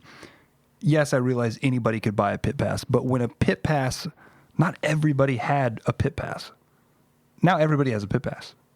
Now or back then? Now everybody has a pit pass. Okay. Do you remember back then, say 94, 95, to get a pit pass, either you had, or before that, you had to know somebody that was riding to get a pit pass. Yeah. And when you were in the pits, it was like, wow, I feel important. I think because Feld has really capitalized on and I recognize the importance of getting the fans in close to the riders themselves. So as I'm watching Adam Cianciarulo here, it's weird that he has blue jeans on while he's doing this. All the other riders are wearing their full pants. Anyway, sorry. Yeah, like you said, like a squirrel, I see something and he's gone. Yeah. You're talking about the pits. Yeah. Interesting fact. Okay. My dad enjoys going to the Supercross more for wandering around the pits, looking at the bikes, watching the mechanics, just watching kind of the behind the scenes stuff. Than the actual races itself? Because I would agree with him in many aspects. A lot of times, watching the race, you could see more of what's going on sitting at home watching on TV. Yeah. But you can't get the atmosphere like you can. Now, if you go to the race and you don't go to the pits, for him, that's not that cool. And I don't really necessarily blame him. I think the pits are a big part of what makes going to a Supercross so cool. Yeah.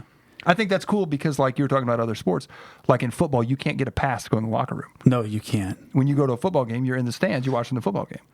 But at Supercross, you can go into their locker room and be right up close and see everything. And if you are able to get into the pits after the races, they're handing out plastic and parts and everything else. It's like you don't just get to walk. What people do at baseball and football games, people do hang out outside of the ramp between, the stadium exit and where the transportation bus is at, and sometimes people will get autographs or jerseys or stuff like that, but you got to be lucky to do that. Supercross, on the other hand, you just go back to the pits and everybody's right there. Motocross is a little bit different. Things are a little more spread out, but that is, I like that Feld has done that and made the riders accessible pretty much at all times. That is something with outdoor motocross. The pits to me do not seem quite as accessible. And even when they are not, there's not the buzz that there is when you're inside. Part of it also has to deal with the actual ambiance of the stadium itself. Yes. Whenever you're indoors, then you have everybody, Music, noises. Yeah, exactly. And then what's cool about places like San Diego, where it has the open air stadium, you're in the middle of downtown San Diego. Yeah. And as you can see, especially during the time qualifying photos or press day photos, some of the photographers will get pics of the riders where it looks like they're just floating a dirt bike down, through downtown, like Spider-Man or something, if that makes sense. So I saw earlier today, since we're talking about MCR here. Weimer hurt himself. I don't know what the deal was, but it looked like a wrist or arm. Ironically, they're showing Jake Weimer. If you're watching on FS1 right now, Jake Weimer is playing the new Supercross, motocross, Monster Energy Supercross, and he's playing as himself. I thought he was playing as Malcolm Stewart. That was going to make me laugh, but he's actually playing as himself. Wow, Brock Tickle weeding it, tripling into that rhythm section there in front of Weimer. I'm really, let's see, this game comes out in a couple days. Weimer was not in the mood to talk. He just wanted to play his game. Yeah. He's like, Juliana, will you just leave me alone? Yep. So you can't see it in this shot, but down the third base line over here is like the Western Steel and Metal building. Oh, let's see. Oh, here's Jake Weimer's practice crash. Triples in there. Whoa! Just like Bowers. Just let's go of the thumb injury, probably. I don't know. His thumbs look pretty good on the joysticks there playing Xbox. I think they took that before. You think? Yeah, I think that's a wrist injury there. For sure. Bummer. I think he was playing an online multiplayer game in the rig, and he's like, dude, I got to get back to that. My Xbox bros want me back. Yeah, so he just ghost rode himself through that Look section. at the teeth on those pegs. Science of Supercross. Here we go. Foot pegs. So while they're doing the science, it really is the science of foot pegs. Yeah. While they're doing the science of Supercross, if you guys are just tuning in, I want to thank everybody for joining in to the OTB Race Companion here with myself, Mike Garrison, and Jeff Crutcher. Obviously, OTB podcast tries to be a weekly podcast when possible, when schedules throughout year long, talking everything motocross. And of course, Race Companion is new for this year, bringing you the race commentary, the race analysis from Jeff, and all sorts of fun facts on the podcast show in between all the Supercross rounds. So we appreciate you guys tuning in. That's for sure. Let's take a look here, Jeff. We got a new count. No, not really. Either my eyes are bad, or I can't read them. It's just blurry lines to me. Yeah, no. We need a bigger screen. The comment section is a little cold tonight. If you want to be a true boss, just simply click the share button if you haven't already. That really helps us drive in a few new viewers. If you have something to say, go ahead and say it. We'd love to read some comments here and interact. It kind of gives us a little something to feed on here. So speaking of foot pegs, whoa, he was not using any. No, neither was he. Nope. Whenever, gosh. So I used to have some Kawasaki's, some Freedom Cycles Kawasaki's that I had. And at the time, I was using all Pro Taper equipment. And I bought the arched Pro Taper pegs that are actually kind of rounded on the surface, which I was thinking, I was like, dude, these are going to be the best pegs ever. And then I spent like top dollar on these pegs because it was the first year they came out with them. Threw them on my 250 and 450, went out and rode, and I absolutely hated those pegs. But just out of principle, because of what I spent on those pegs, I kept them on my bike as long as I had those Cowies, they had those. Use Superman for the rest of the year through every whoop section. Well, it wasn't necessarily that. It was just a new feeling that I just never quite got accustomed to. See, Daniel Blair here is going to talk about the surface of the dirt here, which we've been... I don't like the fact that they've already got the EMT standing on the side of the triple that everybody's coming up short on. Yeah. He's ready. Let's have one guy stationed right here, ready to go. Look at this. eBay Motors on track report. Cool. eBay's getting into Supercross. Good. So let's see. We got the 250SX LCQ. This ought to be a good call for us here. It was like 30-second cards up. This is perhaps some of the most exciting racing of any Supercross race on any given night is the last chance qualifier. Well, the 250 qualifier the last chance specifically, yeah. Because we've got a lot of young guys really going for it.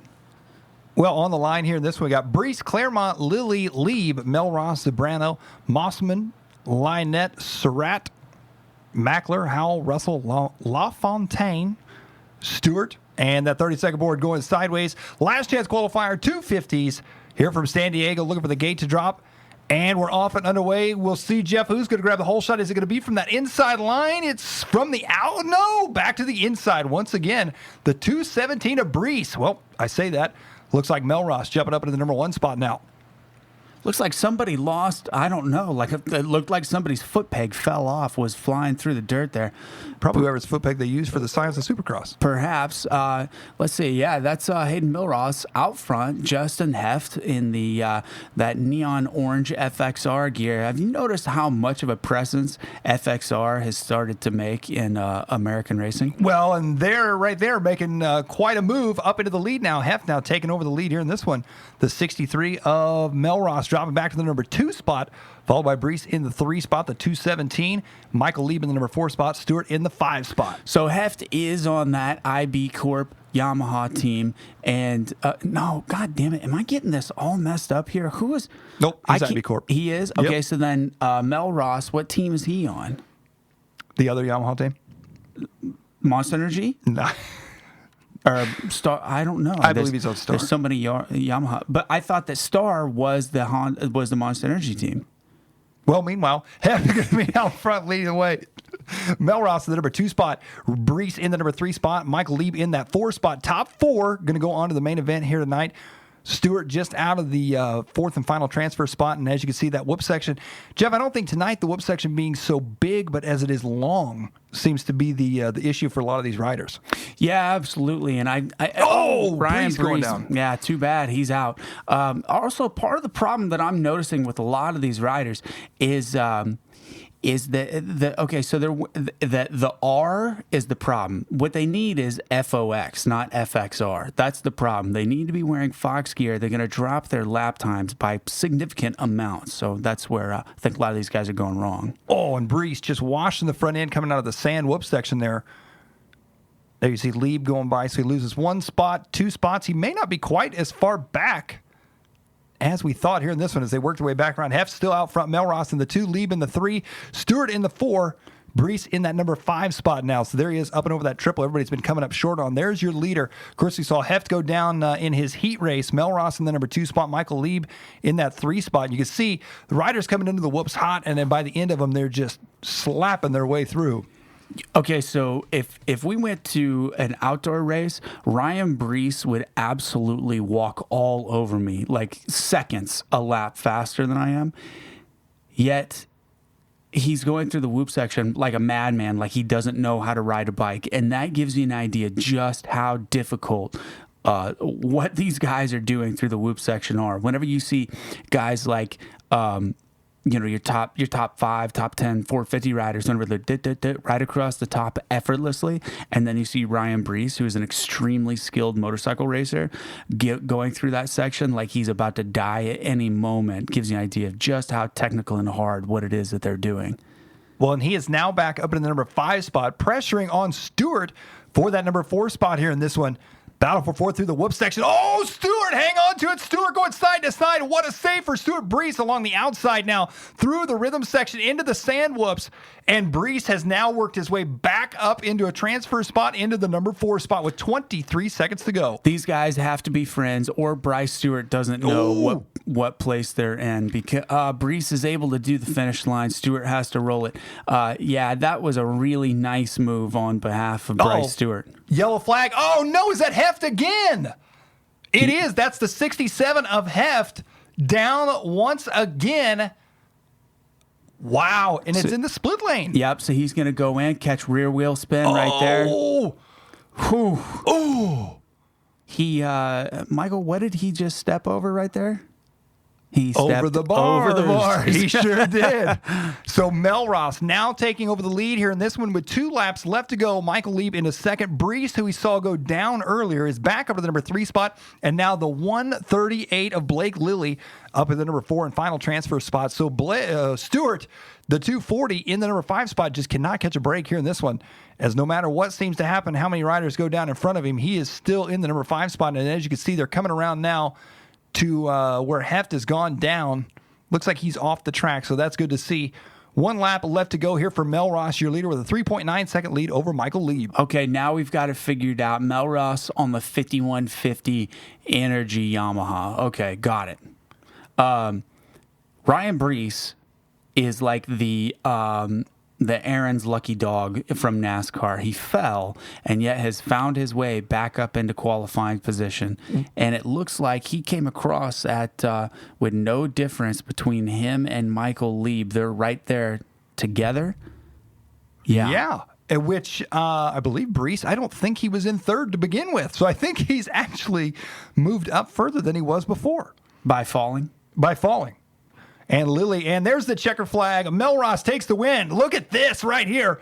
Battle right down the line for all these riders. The 321 diving to the inside. Oh, there it is. As they cross the line, Brees and Lionette going to take it. So Brees and Lionette looks like those two riders may be teammates on those Rockwell Kawasaki's. Third and fourth going to the main event, and they are pumped. So Bradley Lionette is, Wow. I think that he's a French rider, or I don't know. I know he's not American. I say that. I don't know that. That's like 90% sure. Maybe somebody can drop that into the comments. Bummer ride for, for the 138 of Blake Lilly. Wow. But I mean, again, he left the door open. That was his mistake. Let's catch a recap of that here. Yeah, he didn't know that that Lionette was right there. He had no idea.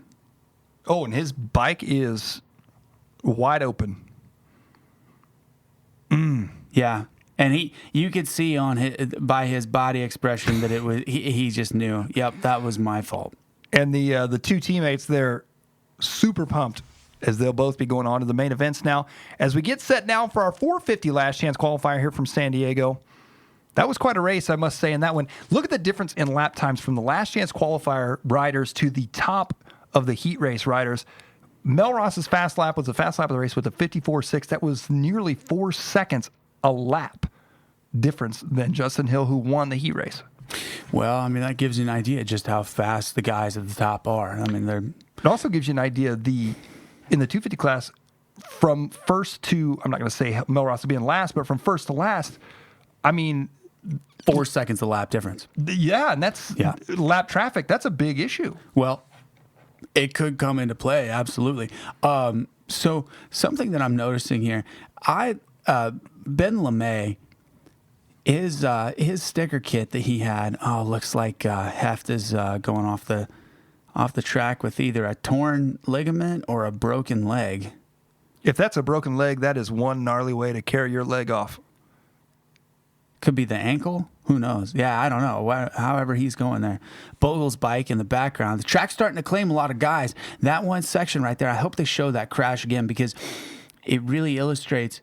Oh, look there. His front fender's broken off.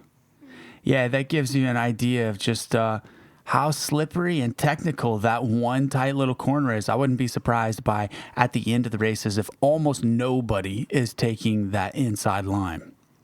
By the mains, I mean to say. Well, we're getting set to go now. Our 450 last chance qualifier online. I got a feeling this is going to be another good one here in this one. We'll see if we get our 450 lineup here. Not quite yet. Nope. There's Intic Nap, the 7 Deuce Deuce. Of course, we got the 90 at Tedder in this one. Cunningham, Catanzaro, LeMay, Politelli, Intic Nap, Scherer, Champion, Raper, Stewart, Merriam, Nagy, Pauly, Pipes, Eck, Carnal, Winstrom, Greco, Ray, Tapia, Pearson, and Bogle, which obviously I don't think Bogle is going to be out there in this one. That 30-second board is now up here for our 450 last chance qualifier. Top 4 riders out of this one moving their way up into the main event tonight. There's the 181 of Dustin Pipes. I'm going to put $5 on Bubba Pauly there on the TXS Promotions bike that he will be in the top 5 coming out of the first corner. Ooh, that's a heavy bet. Drape gate drops were off and underway. Into the first turn they go. And I think you lost your $5. Here they go. He's the last one.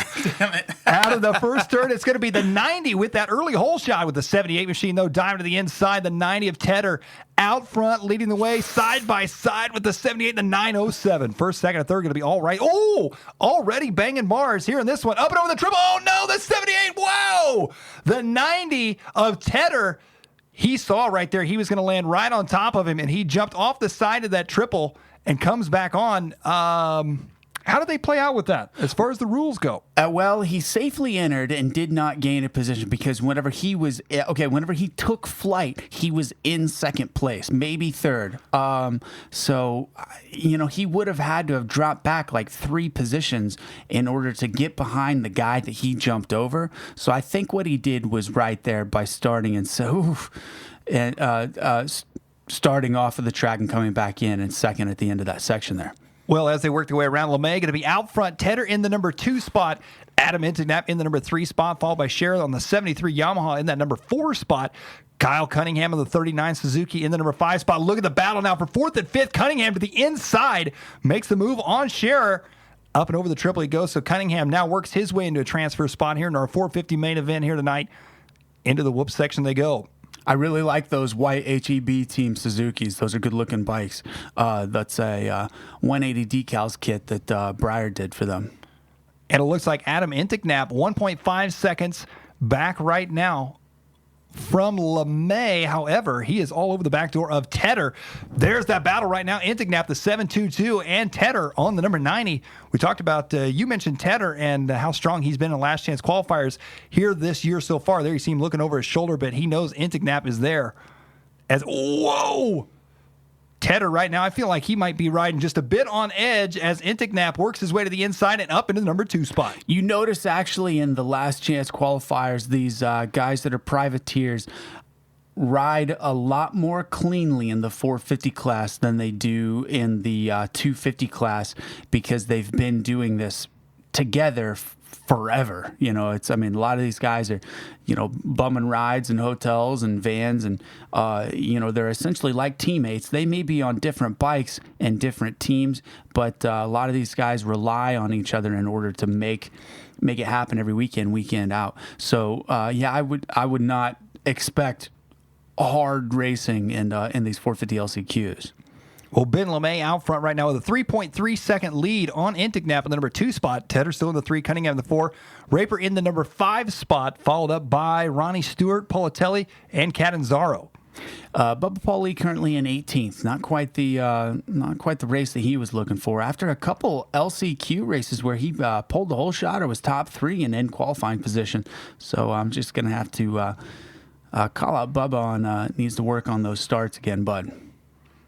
40 seconds left to go before that white flag comes out here in this one. As you can see, that long run through the whoop section. Tedder getting a little bit sideways. Cunningham closing the door up on him. But as you talked about, all these riders know at this point they're in the transfer positions. So it is one gate pick. However, at this point, I would imagine these guys kind of settle in, work together best they can as they all know they're going to the main if they can keep it on 2 wheels. Well, and Cunningham has a 5-second lead on Raper. So the top 4 are real tight together. There's no difference between 22nd and 21st gate pick. So why even jeopardize it and try to make a pass? Just go out, ride your own race. And if you pass somebody, great, but don't force the issue and possibly take yourself out in the process. Well, as we're talking about that, though, Cunningham trying to dive up the inside of Tedder there. And it looks like up and over that big triple they go coming out of that corner. I would think that Tedder would ride a little bit defensively here in defense of his qualifying position. So he may just let Cunningham go, knowing that he's got a good distance between 4th and 5th. That would actually be a smart move for him because Kyle's really starting to pressure the issue. Oh, and Kyle's going for the kill right here, and he goes on by. Yeah, and you can tell Dakota Tedder just left the door open and said, take it, please. Don't mess with me any further. Well, and as this section right here starting to deteriorate, the sand whoop section looks like one main line starting to form through there as well as we see when they come back around here. The final lap for these riders right now, Ben LeMay out front with a 4-second lead. You see him on the bottom right side of the screen. Adam Enticknap in 2nd, Cunningham in 3rd. So everybody's starting to spread themselves out. Not near as exciting as our 250 last chance qualifier. However, for these guys, your top 4, it's exciting in itself to be able to make it to the main event tonight. Right now, Ronnie Stewart in that number 5 spot on the 78 machine. He is quite a ways back, almost 7 seconds back from Tedder. So looks to me like Tedder's got this one in the bag for that final transfer spot as they work their way through the sand section. Well, yeah, LeMay, Enticknap, Cunningham, and Tedder are all going to get over $1,000 directly deposited into their checking account tonight for these LCQ places. And there it is, checkered flag. So Ben LeMay taking the win here in this one, the 907. Adam Entignap taking that number 2 spot. Cunningham in the 3, and Dakota Tedder rounding out your top 4 for that final transfer spot. Coming up next, going to be our 250 and 450 main events here from San Diego. So as you can see, they're showing a montage here of what it's like in downtown San Diego for the pits, and it truly is a pretty good distance away because we can see the pits, but you don't see the stadium from the pits. But it's funny, you see everybody wearing hoodies. I guarantee you, we'd be walking around in t-shirts. I really want to do the virtual reality Yamaha. I think that would be a lot of fun. Yes. Well, they have them on. They put Kawasaki's on them too. Maybe it's just a Monster Energy thing. Oh, it might be. Yeah. Okay, so I want to go to the comments here and see if anybody. Man, damn it! I had a really good question to ask. Something about the track. Do you guys feel like this is a good track for racing, or is it kind of one line? Maybe. Let's see. What's the? Grayson Leatherman says, "What's with Supercross riders wearing white boots?" Well, Grayson, allow me to answer that. White boots are just cool, man. It's a status thing. I mean, really, who doesn't want to wear, Justin Barsha. white boots? No, Barsha never been a white boot guy. Up until I just got my most recent pair of black Fox boots, I have had white boots since 2001, and the last pair of not white boots that I had were some Alpine Star boots they were like the first Alpine Star boots that came out that had a clicker at the top, like Eli's pants. Like Eli's pants, yes, but they actually function. And then 2 boot straps. They were the first 3 mechanism boots that had come out. And then they also had the rollover plastic toe where it didn't have the metal on the toe. Those are some fantastic boots. But then after that, I went to CD and then ran CDs for a really long time. And I always had white boots, CDs, Axos, Oxstar. I mean, if I was wearing colored boots, they were like red and white or blue and white. But You ran Oxstar boots? Yeah, hell yeah. That's whenever I broke my leg in Oxstars. Huh. Yeah, that real bad leg break that I did. Yeah, that was in Oxstar boots, which are now TCX. It's the same exact brand. Really? Yeah, Alpine Star filed a cease and desist against them because the Star name in the boot company. That's why it's no longer Oxstar. Wow. I didn't know that. Yeah, because whenever I was wearing Oxstars, they were Oxstar TCX model. That was like the model of the brand. Interesting. Fun fact. So white boots are just, I don't know. I think it's a baller thing to wear, white boots, honestly. I mean, I just got the neons. Yeah. Antonio Cairoli neons. Yes. So we're watching a commercial here for the wag.com app where you can schedule people to come and walk your dog. And the people that are walking the dog have to push a button on the app to show you that your dog has peed and pooped all over the neighborhood, so you can go back and track your dog's poops.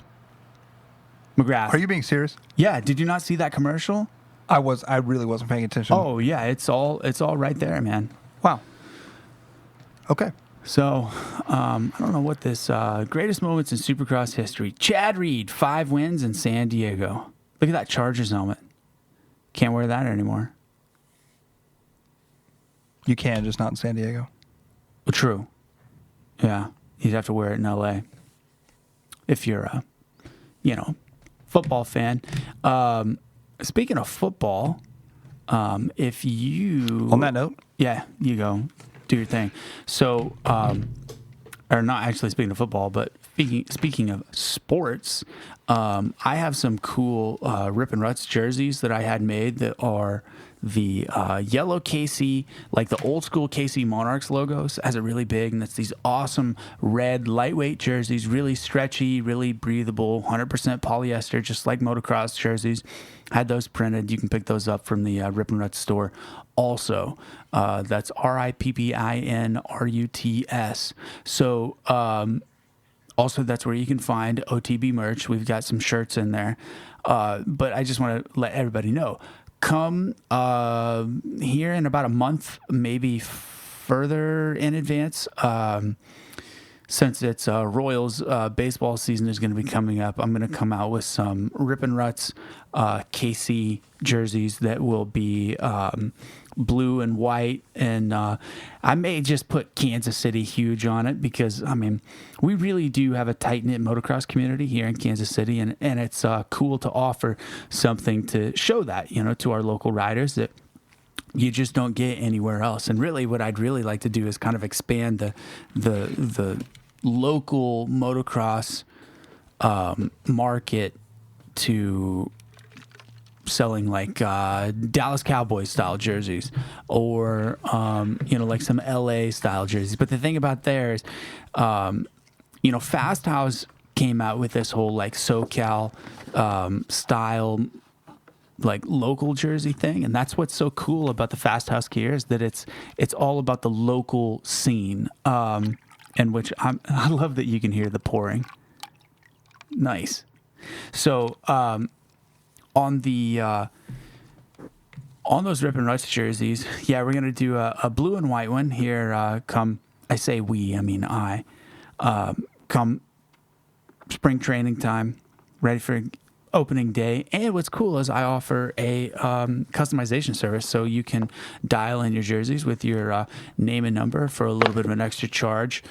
Jerseys typically go for $50 shipped, so that's $40 for the jersey and $10 for the shipping. And I always ship FedEx priority if I can. And then it puts your name and number on the back. As a matter of fact, Jimmy Albertson just ordered he ordered his own. He's got himself a Rip and Ruts KC jersey, and so does Greg Albertson. And actually, since we're talking about the Oklahoma boys, just want to go ahead and show off my sweet Ronnie Mack hat that I have here. Did you even notice I was wearing that? I didn't, but when you turn the hat around like that with the beard and the long hair, you look like redneck white trash piece of shit. No, you look like Jimmy McGarth. Great. That's exactly who you look like with teal glasses. Jimmy McGarth. Hey guys, it's me, Jimmy McGarth. Ride the piece out of it. Wow. Yeah. OTV podcast. So Jimmy McGarth. Right here, live. Jeffy McGarth. Jeffy McGarth. That's right. So. Yeah, I'm kind of, Mike, you got anything you want to talk about right now as we're watching these commercials? Well, we were talking about something very interesting before the whole podcast started tonight. The Dream Race outside, the 125 Dream Race. Yeah.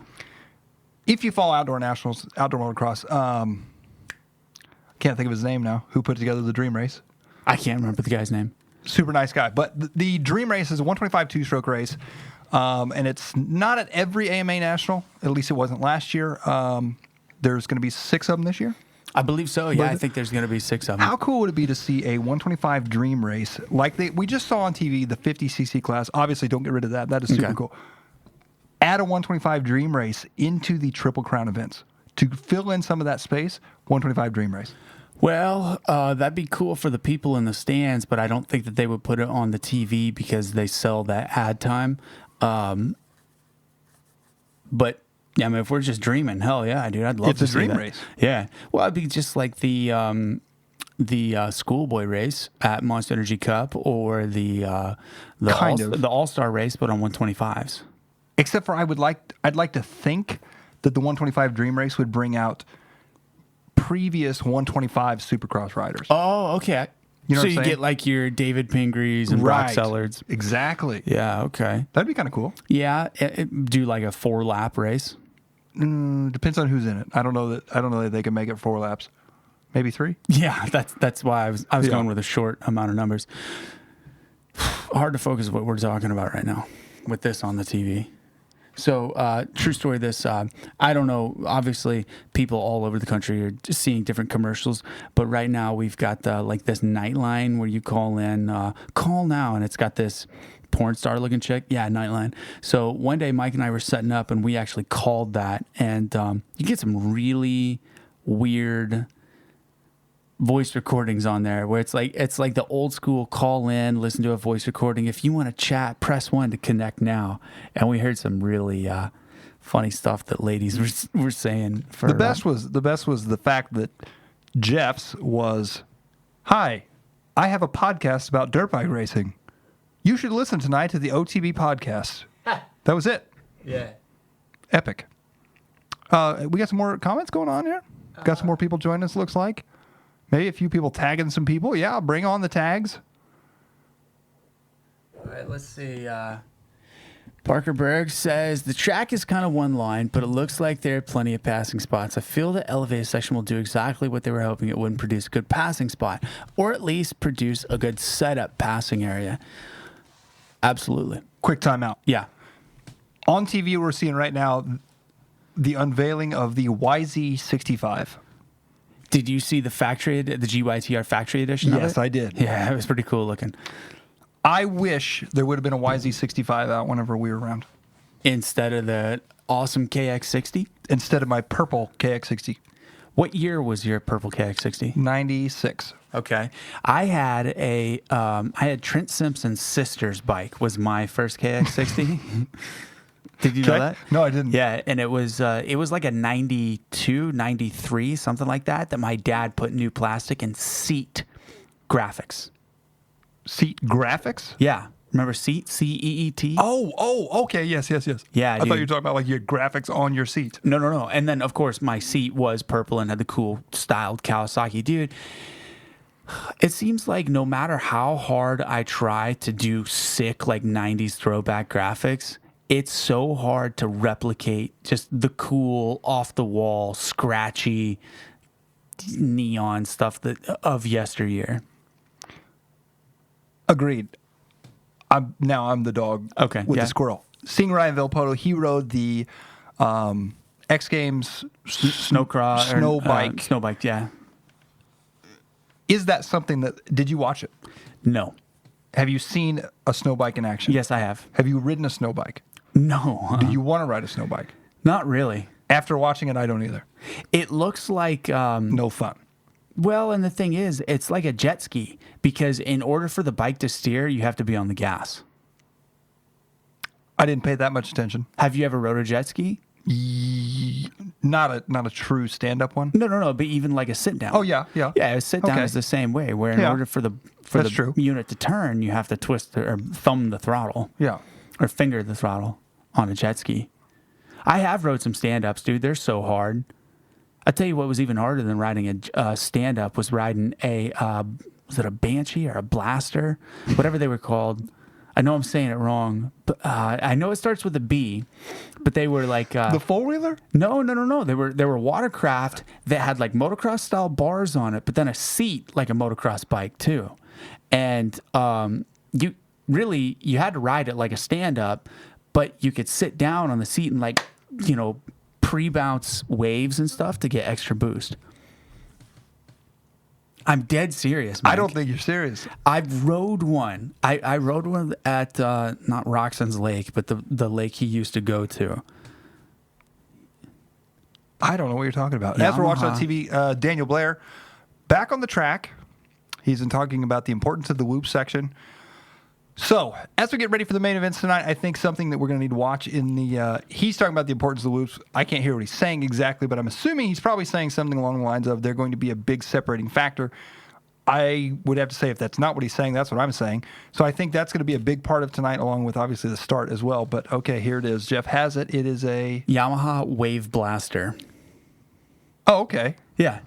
But the thing is, where the seat is positioned higher up like that, and the way that the hole is, you ride it like it's a stand-up, but it's actually, it has a seat on it. And let me see if I can throw that up there for the fans. There it is. Yeah. Wave Blaster. Now, I wish that I could make a dirt bike look that cool. Well, our 250 main getting set to go. Hey, wait a sec. What's going on here? Martin headed back into the tunnel. That's odd. So Alex Martin Decided after the hot lap that he didn't want to race. Interesting. 30-second card is up. That's 28-27. Got fire shooting out of the top of the riders' heads at this moment.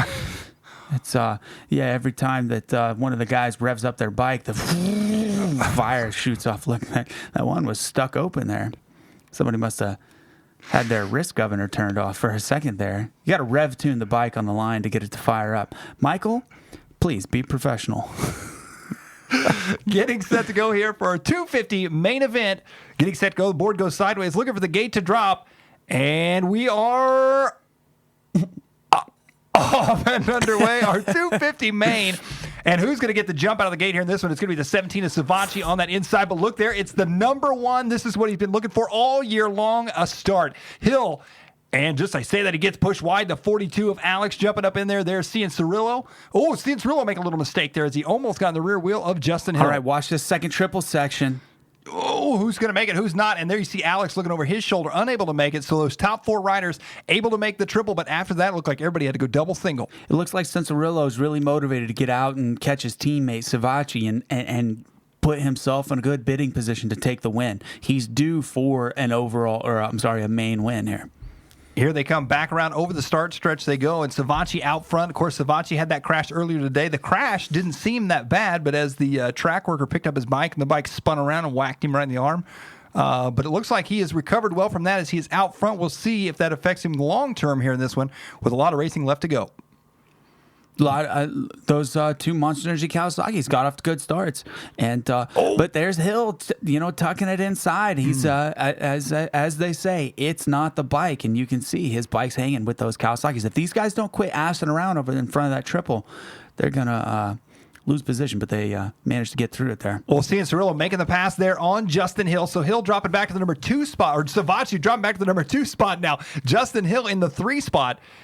And a little mistake there on Savatgy's part through that step-on, step-off rhythm section. It looked like he came up a bit short on the step-on part as Justin Hill in the number 3 spot. I got a feeling here in a minute we're going to see Justin Hill make his move on Savatgy. As Cianciarulo seems to be, in my opinion, what's the most confident and fastest rider on the track right now as he's taking that outside line through. And wow. Justin Hill pushes Savatgy from the inside on the split lane all the way to the outside. Yeah, that was a ballsy move, and yet he still managed to triple off of that table into the single. But he's got to be careful because if he makes a mistake, that's you got a red hot Savatgy right behind him, and then also right behind them, number 40, the Chase Sexton, the rookie, and then Shane McElrath on that Troy Lee Designs KTM.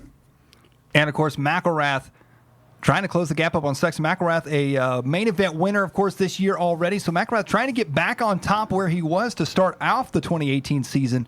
Cianciarulo going to be out front with a 1.3 second lead on Justin Hill. Savatgy in the number 3 spot. You see the Geico Honda of Sexton really pushing hard right now on Savatgy as 3rd, 4th, and 5th all right there together. A little bit of a gap between them on Mitchell Harrison in that number 6 spot.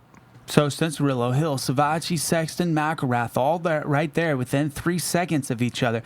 Anything could happen. One single bobble from one of these riders, and it'll all pack up together, and then you have yourself a 5 riders freight train, which, I mean, it practically is right now. Notice how Hill going outside and then cutting down to make a smooth double in to step on, step off, triple, and then this right-hander, and then that big triple there. A lot of these guys are starting to do that, where the outside exit on all these corners are starting to get that choppy rut, and especially this dirt here in San Diego, one of those really choppy ruts, and the line is going to keep coming down and further, and make a lot of those rhythm sections harder to get throughout the night. Well, Chase Sexton right now putting the pressure on Joey Savatgy. Savatgy on that Monster Energy Kawasaki, Pro Circuit Kawasaki. Sexton on that Geico Honda as they work their way back around that last time by the line. Chase Sexton with a 53.2. Savatgy with a 53.2. Your leader, Adam Cianciarulo, with a 52.8 last time by. Fast lap right now, 52.7 by Aaron Plessinger. That's somebody we have not talked about here in this one. Plessinger back in the number 6 spot right now. Plessinger had kind of a poor start. Also, Christian Craig, another good starter. Those two are typically not in 6th and 7th place with each other. Typically, Craig out front, Plessinger working his way up from like 10th place off of the first lap. So I'll be curious to see which one of those guys moves up and which one of them falls down. I think I could probably predict that for you. Well, I don't want to say that I forgot about Plessinger by any means, but your points leader sitting in 6th right now, still a lot of time left to go. This wouldn't be the first time he started in the back and had to work his way back to the front. However, this could change up the points just a bit now, and this one as far back as he is. Well, absolutely, but there is 10 minutes left to go. There's those split lanes starting to actually come together. It's going to be dicey if somebody misses their mark and jumps out a little bit further wide. Savatgy able to triple out, then triple again before the big 65, 70-footer. And Sexton's going to come in and take the line, but they're not going to be able to triple. Sexton goes single-double. Savatgy goes double-single through the rhythm section, and Sexton going to come out on top here in this one. Savatgy dropping back now into the number 4 spot. That's good news for Hill because they had a little aggressive contact there, so he's getting away from the target on his back. And look back there behind McElrath. Now you see that red plate of the 23 of Plessinger starting to close the gap up here on your front runners in this one. 9:40 left to go.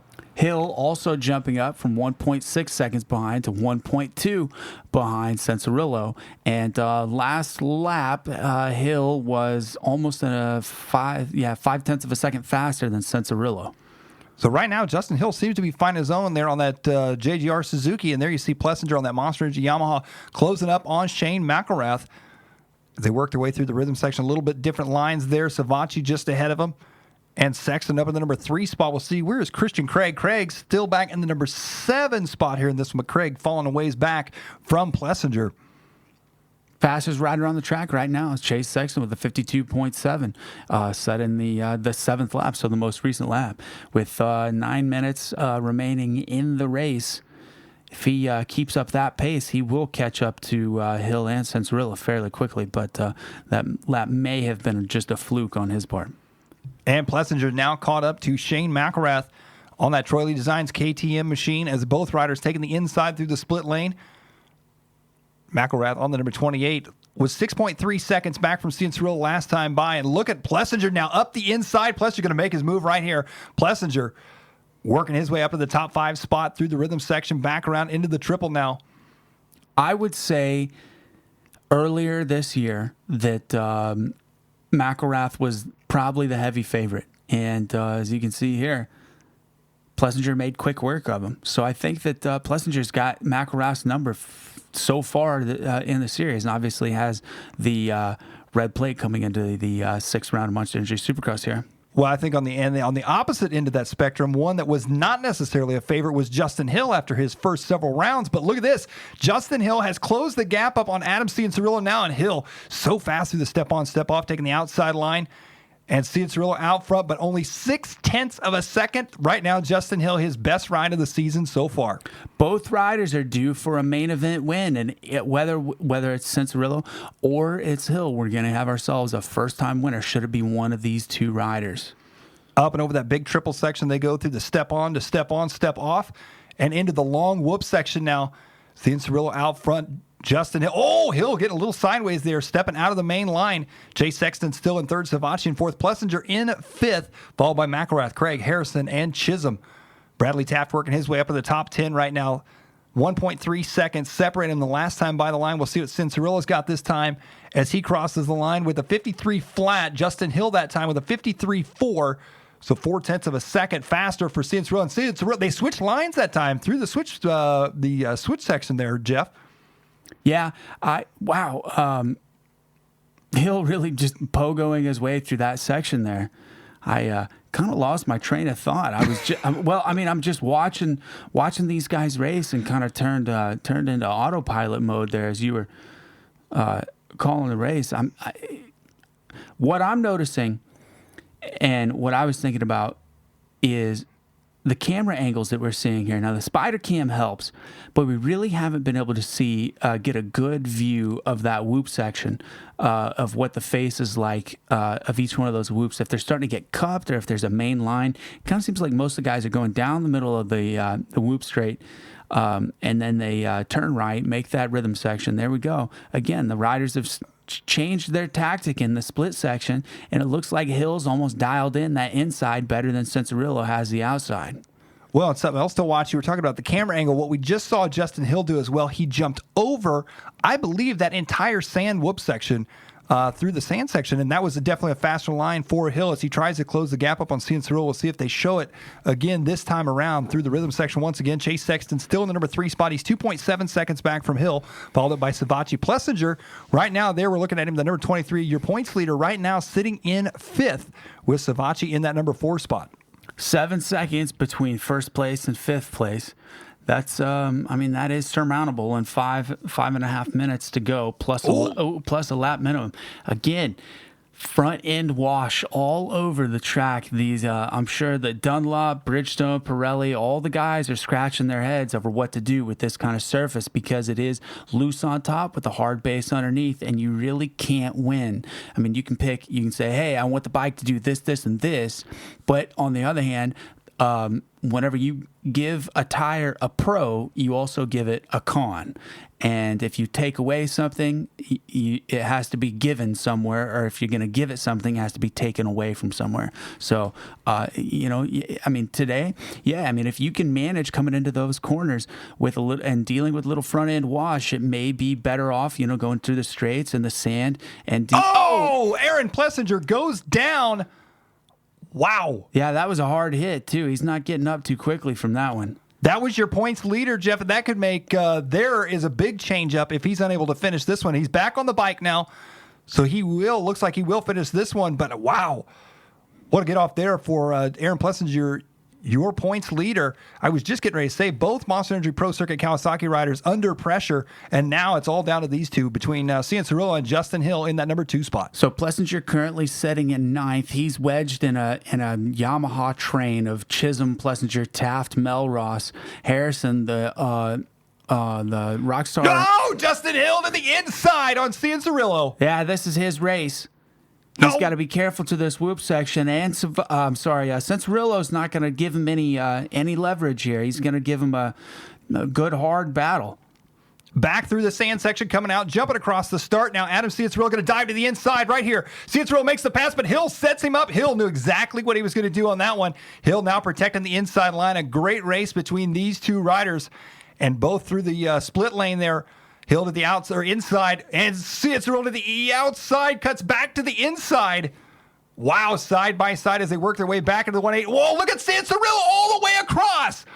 Wow, that was a bold move right there from Cianciarulo. Yeah, absolutely. And look at this. Behind them, Chase Sexton is dropping tenths of a second closer to them. A lap ago, he was almost 4 seconds behind, now only 2.6. So as long as these guys are battling and they're cutting each other off and fighting for a position, Sexton on that Geico Honda could creep up and throw a little salt in this battle. Well, right now, as you've said multiple times, any one of these three riders, they're all itching for a win this season so far. And 240 left to go here in this one. It's still anybody's race as Justin Hill starting to stretch it out just a little bit on Cianciarulo with Sexton in the number 3 spot. Savatgy still in the 4. Shane McElrath has now worked his way into the 5 spot. Plessinger in the 7th. So he's worked his way back up to 7th now. So keeping the, as Ricky Carmichael has said many times, championships are not won on your best days, but on your worst days. And Plessinger right now just needs to salvage as many points as possible to hold on to that red plate. Yeah, I can't remember what the points lead was. Let me pull that up here, and we'll go over that. Adam Cianciarulo on the number 92, trying to close the gap back up on Justin Hill. They're going to be working their way through lap traffic. That could play a big part in this one as well. And there you see Alberson looking over his shoulder, Cianciarulo working his way by into the sand section now. There you saw Justin Hill once again. He jumps in, jumps out, a totally different line than Cianciarulo through the sand. So if they finish the way they set right now, Plessinger may have a 1 point, I believe it will be a 1 point lead because he came in with 118. Savatgy in 4th currently has 110. And I think that if Plessinger finishes 7th, that will diminish that down to either a 1 point lead or a tie into next weekend in Indianapolis or the next race in Indianapolis, rather. Wow. So some close racing right now, and there you're looking at Chase Sexton as he works his way through lap traffic. Sexton going to be 2.6 seconds back from Cianciarulo with 1:14 left on the clock here in this one. Sexton, his best finish this season has been a 3rd, I believe, correct? Well, let me pull that up for you here, Michael. Okay. Fact check.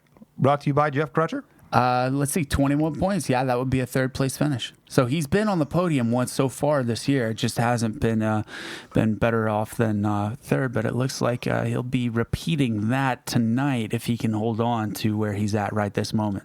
So there's your points leader, Aaron Plessinger, currently sitting right now in the number 7 spot. Looks like, is this going to be a replay? Yes, I think this is a replay of his crash. Oh, through the whoop section. Oh!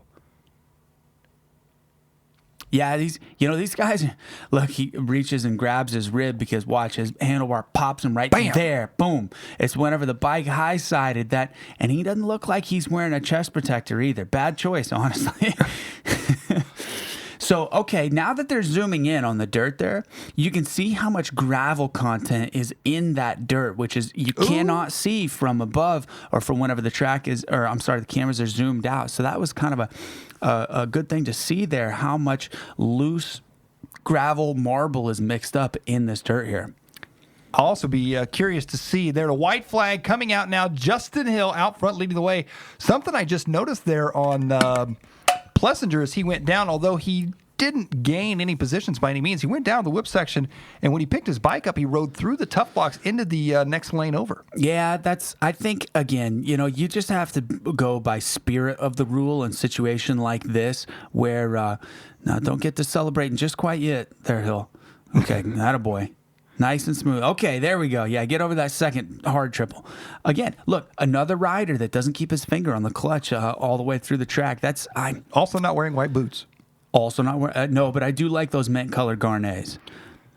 He comes through that rhythm section, through the sand. One final time, Justin Hill. This could be the turnaround he needs for the rest of the season as he works his way around. He is pumped up here in this one. He's got a big lead over Cianciarulo, and checkered flag. Justin Hill, your defending champion, finally makes his way to the top step of the podium, putting Suzuki in that first place spot in a long, long time. Wow. So a big win for Justin Hill, big win for the team, and a big win for Suzuki here tonight in San Diego. Look at that. He's got his team guys right there congratulating him. Job well done. Good. Congratulations to Auto Trader Suzuki JGR team. That's a hell of a deal for them. I wonder what Justin's win bonus is. I guarantee you it's not as much as it was at Monster Pro Circuit Kawasaki. So at the Pro Circuit team, I think it's like $125,000, maybe $150,000 for a main event win. I think that Justin left that bonus incentive program for a higher salary at JGR, probably only about $50,000 to $75,000 for that win, unless Suzuki is fronting a shit ton of money, given that that's their factory team. Only $50,000 to $75,000. Only $50,000 to $75,000. Well, it's $100,000 less than what it was last year. That's true. That adds up pretty quickly. But again, that's what it's like whenever that's a career move on Justin's part to leave the Kawasaki team, which has Eli Tomac, which has Josh Grant, both guys that are, in long-term contracts. Grant could retire at any moment. Tomac is locked in for a number of years. But the thing is, he's got guys in front of him, a la Savacci, Cianciarulo, the East Coast guys of Faulkner. Guys that may move up that will get that 450 ride before Hill would. So he's thinking long term into his career and would go for that team that could segue him into a 450 spot if look, they've got an open spot that Malcolm's riding right now. So maybe take a little less money incentive wise. Win incentive-wise, and go for a long-term career contract. Well, the checker flag came out for that one. Justin Hill with the win. Adam Cianciarulo takes second. Chase Sexton third. Joey Savacci fourth. Shane McElrath fifth. Christian Craig will take sixth. Aaron Plessinger after that crash coming back to seventh. Kyle Chisholm eighth. And Mitchell Harrison ninth, with Bradley Taft rounding out your top 10 there. Right on. And then Justin Hill's teammate, Phil Nicoletti, is going to take 11th. The Australian Hayden Melross takes 12th. Cole Martinez on that Husqvarna in 13th. Dakota Alex, the Vermont guy, knows a few things about maple syrup in 14th. Justin Starling out of DeLand, Florida, now a Colorado native, on the 68 Husky. I like saying Husky instead of Husky. Killian Alberson on the Munn Racing 902 KTM in 16th. Lionette, Lieb, Wageman, his first main. in Monster Energy Supercross. So let's go and see what our boy Justin Hill has to say here about his first win in the 2018 season. Now you've done it. How hard fought was it, though?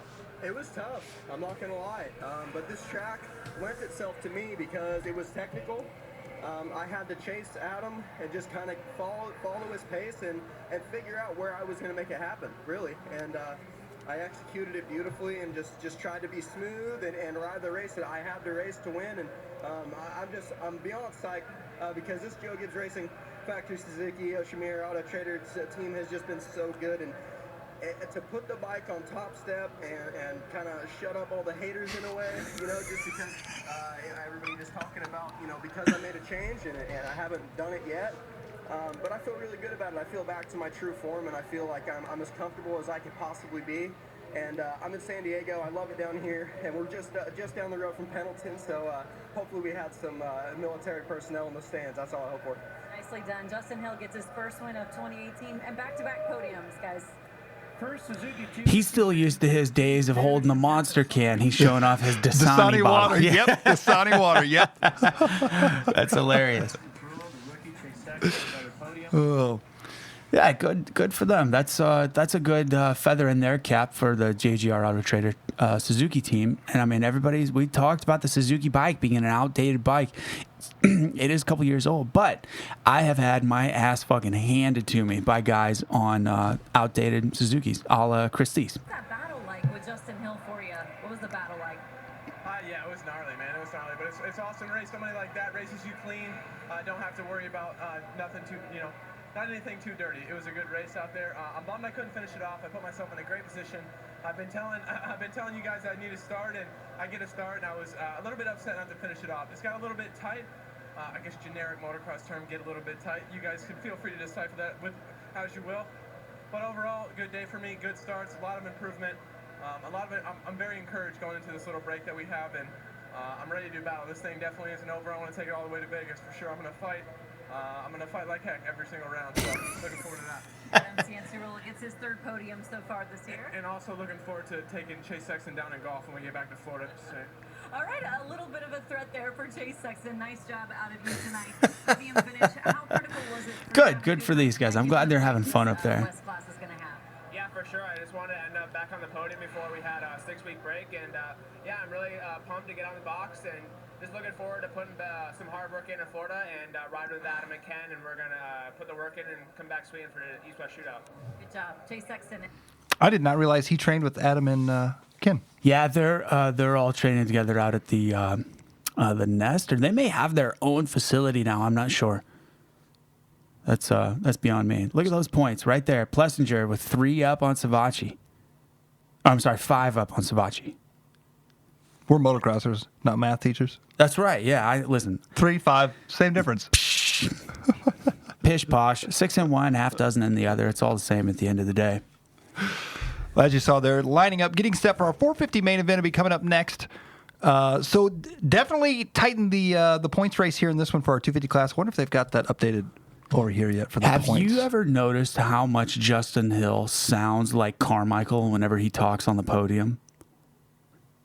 Never thought about it. Like his manner of speech is very, very similar to that of Carmichael's in the way that they speak. I really like listening to him talk, and he doesn't stutter, doesn't say or so and he doesn't do any of that. He's very well spoken. That's a good representative for the JGR team. I definitely, honestly, did not notice that. So Aaron Plessinger with 134 points. Joey Savachi in second now with 129. Shane McElrath still holding on the number 3 spot with 117 points. Cianciarulo jumps up only 1 point behind McElrath, and then it drops just a bit down to Chase Sexton with 107. Christian Craig, Justin Hill now in the number 7 spot with 105. So what's that put him basically a race behind? Yeah, just about. A little more than a race behind Aaron Plessinger out front in the lead. Looks like we're heading over to our comments. We got some comments? Looks like it.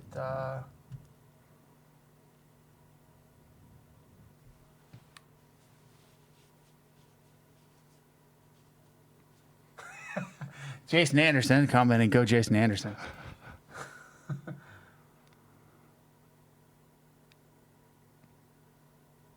see here.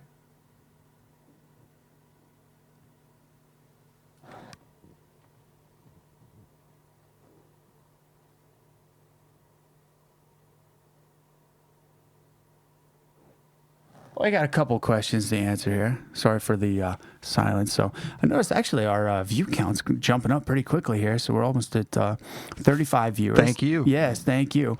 Okay, so You said that. It dropped 3 people. oh god damn it! All right, so Tyler Renaissance says, "Let me ask you guys this: as both of you rode a lot, and over the years you had to deal with injuries, do you think Roczen is struggling really bad with his bad arm not being in very good shape, which is wearing out his other arm, or do you think he is still tentative towards the injury and worried about hurting it?"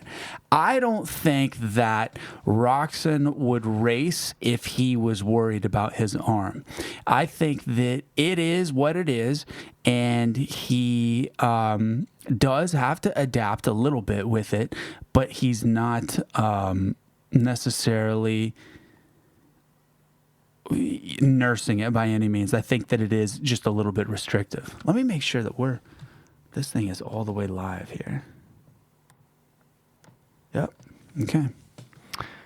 I would agree. I think, obviously, I've never been in that position in his place in the world of professional supercross, but I think even on an amateur level, when you crash, you get hurt, there's a very short period of time that you remember the pain and remember being hurt and that kind of thing before the racer and you takes back over. So I think, if anything, to answer your question, Tyler, I think personally, if there's anything holding him back, like you mentioned, I think maybe the weakness of that arm, putting so much work on the other arm, is wearing him out more than anything. That's be my opinion. Well, yeah, I mean, anytime that, like every time that I've ever hurt myself, like I've noticed, especially whenever I hurt a leg or an ankle, it's like, aside from the actual injury itself, I will notice that like my back will start to hurt on one side, because what'll happen is I'll start overcompensating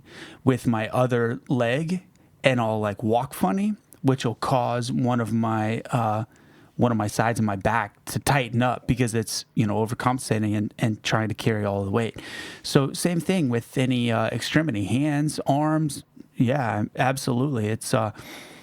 It'll change the way you ride, and it will change the way you think about the way that you ride. That's like whenever I broke my leg, I had to relearn not how to walk, but I had to relearn how to use my foot correctly, like on the bike with the foot peg. And we know a guy that, has a couple inch lift that he rode with after hurting his hip.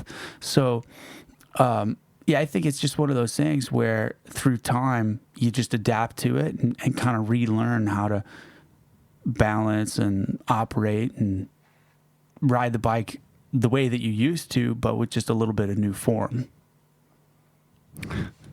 Yes. When I rode again, I rode with totally new form.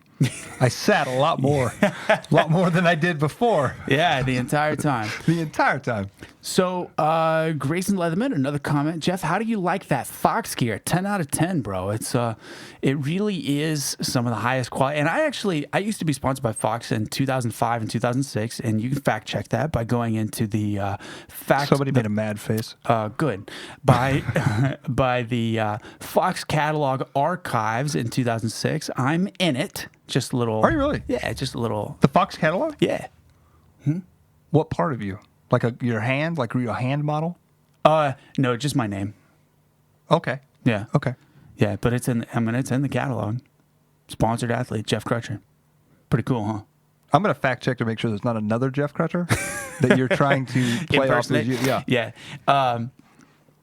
But yeah, so whenever I rode for Fox, I always had the nicest setup, the best gear, and then, got some pretty good deals with other gear companies. And then once I started buying my own stuff, it was just one of those things where I got whatever I could get the best deal on.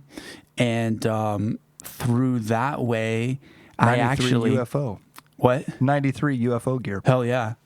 So then whenever I actually just went to last year, whenever I bought this KTM 250SX, the same day that I bought the bike, I didn't have new gear. Like, all my gear was almost a year and a half, 2 years old. And I was riding an outdated, like an old Project YZ125. So it was cool to wear old gear. But then I had this brand new bike. So I was like, well, shit, dude, I need brand new gear. And while I was at the dealership signing the paperwork, as I was walking out, I passed the giant shift display, and they had 2 badass sets of shift gear in there. And I walk up to it, and I'm looking at the prices. Dude, jerseys retail were like $28, and they're nice quality jerseys. And then the pants, solid deal. They were around $60. And then I have a parts discount at Freedom. I started doing the math. I'm like, fuck, dude, I could buy like 2 whole sets of shift gear for what a pair of Troy Lee pants cost, because at the time I was primarily wearing Troy Lee. And so then, yeah, I was like, okay, shift it is. And then just through wearing shift gear that I bought off the showroom floor, that got me connected with Josh, our Fox rep, and then now we're in cahoots with each other. And Josh is actually a patron to the Over the Bars podcast, and that's why we try to help out Fox and segueing our OTB listeners to going to the dealerships and buying Fox gear and keeping the money local. I mean, yeah, you can go online and you can buy gear for ridiculously cheap online, but you're not benefiting your local motorsports scene at all whenever you're doing that. Not to be like high horsey and being like, oh, you need to support local, but the truth of the matter is, if you don't buy your parts from the local dealership, then the doors don't stay open. And then you don't have anywhere to buy bikes from. And then you're having to travel to buy bikes, to buy parts, you buy stuff on the internet. And you don't have that local racing culture like what we've got now. And I think it's really important to keep that. And to keep the local racing culture. And like with OTB, I mean, sure, yeah, our Race Companion podcasts are all about Supercross and Nationals and what the pro riders are doing. But if you go back and listen to the OTB archives, you'll realize our shit is all about just local racing. Not amateur and not national, but just the local racing. Mike's tuned out. So you want to jump in on that? I do. Okay, go ahead. What were we talking about? Good stuff. So, yeah, and I mean, now that I've started buying Fox and shift gear and helmets, boots, the whole deal. I mean, I'm buying all of my stuff through the dealership, and I'm saying, dude, it's like you cannot beat the Fox quality. You can't beat the fit, the trim, the rubber welding on the stitching. I mean, everything that Fox and Shift does is the industry leader. You look at whatever it is that they're doing, and then the next year, everyone else has come out with that same technology. The only other brand that I think is doing innovative stuff right now would probably be Fly. And they're, as we know, WPS is now one of the title sponsors of Supercross. They're like the official new parts distributor, as opposed to the old deal with Parts Unlimited. So, yeah, Fly's pushing really hard to get the core audience. But I mean, if you go to our dealerships around here, whether it's Freedom Cycles, Dell's Power Sports, Donnell's, obviously Shroud's isn't around anymore, but Liberty Cycle Center, every single one of these dealerships, even Letco, you're gonna find Fox gear, and there's a reason for it. It's because it's the highest quality. Never mind the fact that it's the most popular. It's just that it's the best stuff. I mean, period. There's no arguing with that. So that's enough about Fox. I feel like I rambled on that one for a little bit. Let's roll down.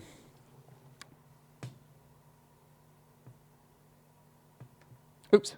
There you go. So Eric Gardner wants to know why Marvin cannot skim a set of whoops. And I have the answer for that. And it's very simple. He's a frog. He's a frog? Frog, yeah. Frogs don't skim. Frogs jump. Okay. Have you seen... No, this is talking about Marvin, because he's usually the star player in these. Have you seen Moto Dubs on Instagram? Yeah, do you know who that is? No. It's Briar Perry. No. Yeah, it's Briar. Is it really? 100%. I don't know if I'm supposed to say that out loud, but well, yeah, you just did. Yeah. Great job. Well, 28 people are watching. I love that. I think it's hilarious. Yeah. I don't know if Marvin thinks it's funny, but that would be a question to ask Moto Dubs, and then Marvin could answer. Yeah. So, Mike, I'm going to let you ramble on for a second here. Okay. Let's see. I'm going to try and look at the screen here.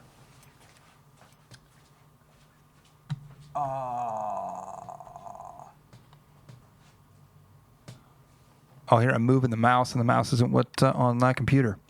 Well, it looks like we're taking our parade lap here for our 450 main event, going to be coming up next. And, of course, don't forget, of course, next weekend is Indianapolis, I do believe. As Jeff would say, let's do a quick fact check on that. Once again, we want to thank everybody for tuning into the OTB podcast tonight.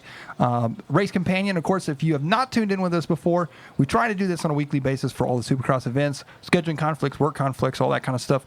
Sometimes plays a part in that, but we do it whenever we can. Oh, and on the TV right now, no, I take that back. Next weekend is Arlington. Is next week the 17th? Sure is. Arlington, Texas next weekend. So Jeff was just talking about the local racing scene. I've got a feeling we're going to see a lot of our local guys that trying to make a jab at Supercross going to be in Arlington, so that'll be good to see. But once again, I want to thank you guys for tuning in the OTB podcast. Race Companion, of course, I'm Mike Garrison. We got Jeff Crutcher here. Jeff, the race analysis. I just like to talk about the races, so that's what I like to do. As we're getting set here for our 450 main event, of course, we saw... in the heat races, some pretty close lap times and some pretty close racing between all of our 450 riders. Ken Roczen, one of them. I was not super blown away with his riding in the heat races, but we'll see how things shake out here. Cooper Webb sitting right next to him on the line. They're right in a row. The number 3 of Eli Tomac, the 94 of Ken Roczen, the 2 of Cooper Webb. I think Cooper Webb is going to be the rider to keep an eye on here tonight. And if he can get a start and his confidence is high, I think in the start of this race, Malcolm Stewart and Chad Reed are going to be 2 riders also to keep an eye on. And Jeffy McGarth is back. That's right. Hello, and thank you for taking the wheel, Mike. They were just showing on TV, Jeff. Tomac's bike, Roczen, Webb. Roczen is nowhere to be seen. Not that he's not going to race, but he's not there. That reminds me, speaking of local racing, before a race starts, do you have any race superstitions or anything that you have to do either on the starting line, right before the starting line, something like that before race starts? Right before the race starts, no. But I always put my left knee brace on first, then my right knee brace on, then left boot, and then right boot whenever I'm getting dressed. Other than that, those are really my only superstitions. For a long time, I didn't wear blue gear because I always thought I got hurt in blue gear, and then I got hurt in not blue gear, and then I was like, well, okay, that ends that. Directly before a moto, though, I don't have a system or superstitions, nothing like that. It's just... mainly at this day and age, it's just at your age, you gotta pee. Yeah, I'm like, I gotta pee. No, it's just I just want to make it through the first corner. Hey, check this out. Not to take away from that. No, go ahead. Chad Reed with 226 all-time starts, 1 start less than Mike LaRocco. See, I was thinking that tonight was 227, but it just a couple more, and then he's in. He's the all-timer. Old time. Good for him. 30-second board is up with 23 seconds on that digital readout. For those of you watching, trying to watch the broadcast and listen to us, our 450 main event from San Diego, Petco Park getting set to go. Of course, on the line, Anderson, Webb, Barsha, Seeley, Pike, Tomac, Grant, Baggett, Brayton, Roczen, Stewart, Musquin, Bloss, Tickle, Freeze, Reed, Wilson, Bowers, LeMay, Intignap, Cunningham, and Tedder all set to go here in this one. There you see Brock Tickle lined up that far inside. There's Justin Barsha right there alongside of Anderson, looking for the gate to drop here in San Diego. 450 main event off and underway. Into the first turn they go. Who's going to grab the whole shot in this one? Seeley. Oh, several riders going down in the first turn. Tomac getting caught up in that. Tomac not going down, but he did get tangled up a bit as they come out of the first turn. It's going to be Seeley out front leading the way with Marvin Musquin. And there's Chad Reed. Chad Reed up into the number 2 spot now.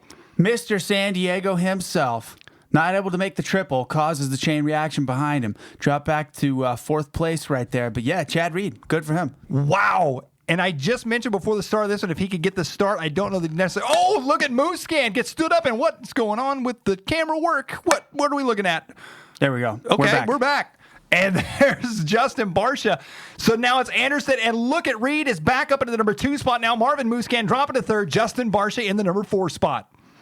Wow, what a start right now for Chad Reed. This is an epic beginning to San Diego, Mr. San Diego Wow. himself. He just blew the door off of Musquin by stepping off in the split section. Now he's got the inside here on Musquin. Doesn't quite force the issue there, probably because he's got a little bit of a paycheck coming to him from the KTM Husky factory teams. So he's got to take it easy on the KTM guys. Looks like he's dropping back a couple spots. Unable to do that triple. Yeah. Okay, Barsha- so go ahead, Mike. Oh, I was just going to say, Barsha going on by. There's the 55 of Freeze. Where is the rest of the field here in this one? Looking for Roxon. And Roxon may have gone down off the start in this one. Roxon in 16th, Malcolm Stewart in 18th right now. So, and Eli Tomac in 22nd. Wow. So I said Eli Tomac didn't go down off the first turn in the start there. However, maybe he did. Yeah, it looks like Tomac not going to. He's made no laps. He's out. Tomac's out of the race. Unbelievable turn of events for Eli Tomac. What a season.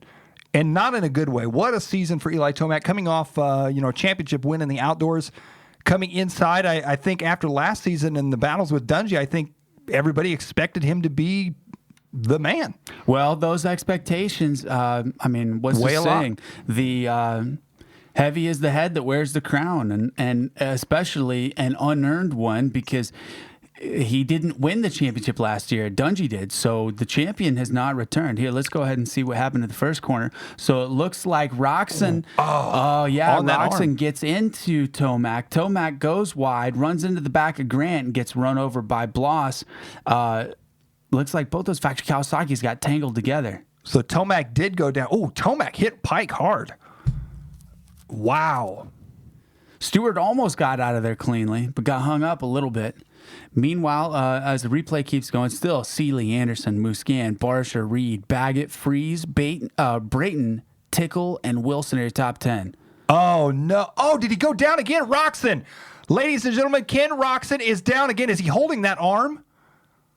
Unbelievable. I don't think he's holding the... I think he's holding his opposite arm. Yeah, he is. So let's see. He comes in here. Oh, my... Oh! Oh, his arm got caught in the rear wheel of Cooper Webb. Oh, man. That's terrible. I've never seen that. No way. I don't think that's a broken arm, but that's really, really scraped up. His other arm. The good arm. Unbelievable. Wow. That's look. There's number plates laying all over the track right now from the other races. And there's Cooper Webb, another one that we thought was going to be up in the front. What a turn of events here tonight in San Diego. Wow. Cole Seeley out front. Jason Anderson in second. Now Musquin in third. Barsha Baggett. I'm at a loss for words. 15 and a half minutes to go. Seeley comes across the finish line. We've got a whole lot of racing left. Anderson can catch up. There's Webb off the side of the track, our heat race winner, now down laps. Let's see. So we've already got guys out of the race. Tomac's out. Webb's laps down. Roxon's out of the race. Grant is the last rider on the lead lap in 19th place. Yeah, very strange turn of events. And again, like I was saying earlier, anything can happen in Monster Energy Supercross. At any point can some little freak accident happen like that. Roxon comes in and make an aggressive move on Webb, or not necessarily even super aggressive, but they just bang bars, and it pulls Roxon's right arm off of the grip, and in the process pulls him off of the bike, loses control of the clutch. There's Webb going to town on his front wheel there. His mechanics like, yeah. Hit it one more time. It's pretty crooked. Wow. Yeah. I think he's done with his night. A heartbreak of a night for a lot of riders in this one. I'll be curious to see how, I got to be honest, all I can think about is Ken Roxon right now. As we're looking, though, at Marvin Musquin in the number 3 spot, Justin Barsha in that 4 spot. They're going to be 3.5 seconds back from Anderson. Anderson 2 seconds back from Seeley. Of course, Cole Seeley and Jason Anderson have quite a history as well in the 250 class. They've brought it to the 450 class. Seeley out front. This wouldn't be the first time we've seen Seeley lead a race and Anderson steal it on the last lap. Could this be another one of those nights for him here in San Diego? They've had, like you said, they've had history for a really long time. Here comes Barsha inside bam. of Musquin, able to get across the top of the whoops. Meanwhile, Meanwhile, Musquin once again leaps through the whoop section, unable to skim across the top. Here we're getting another look of Roczen. I think he's just got torn up skin there. I mean, Man, I hope. Yeah, that didn't look like it was the type of situation that would break an arm or a wrist. All right, so let's take another look here. Okay, this is what started it all. Okay, okay. Webb pushes him high. Roczen comes in, I wouldn't say way hot. No. He stepped out of the rut there on that one. Just Man. Yeah, that got the hand and the fingers. Yeah, and he probably just ripped the jersey off. Yeah, and it sprained his wrist for sure, but I don't think he's broken up by any means. Wow. You never know. That was a hell of a deal there. Ugh. I hate seeing that kind of stuff. Me too. Wow, there's just certain Barcia getting all sorts of squirrely. Interesting line there for Marvin Musquin through the sand section is he actually looked like he was doing the same thing Justin Hill was, jumping over the whoops there in the sand for Musquin as he's trying to chase back down Barcia. Here's your leader, Cole Seeley. He's got a 2-second lead on Anderson. Anderson's fast lap was a 51.7. Cole Seeley, lap number 5, was a 51.4. So pretty close pace between those two riders. And looks like Webb going to call it a night. Yeah, and Seeley's last lap was a little bit. Yeah, he's running faster. No, I'm sorry. Anderson just set almost an entire half second faster than Seeley in that last lap. So now it's going to tighten up. Jason Anderson coming up against his rival. I mean, these two guys have a history of running into each other and being extremely aggressive. Now, they may have settled that. The AMA has gotten in between the two of them and said, hey, you guys got to cool it. You're going to race each other for the rest of your lifetime. And, I mean, there's no love lost between these two. So I wouldn't be surprised to see a little bit of an aggro pass. But on the other hand, if Anderson is that much faster than Seeley, he doesn't have to force the issue in a corner and could pass him, scrubbing underneath him, jumping through a timing section better. And, he's got a lot of ways to get the job done without just straight up ramming him. Well, and as you can see, Anderson starting to close that gap up on Seeley into the whoop section. They go. And Jeff, you were talking about the difference in gear and stuff. And I have to say, in my opinion, their whole look tonight kind of represents if you've got a good guy, bad guy kind of persona. Mm-hmm. You've got Cole Seeley. He's in an American flag gear, kind of a little mistake there. All-American All-Star, I guess you want to say. And then you got kind of the bad boy, Jason Anderson, the all-black gear. I think tonight represents them, the way they look, their personalities perfectly. Yeah, that's a good bit to pick up on. I think you got something there.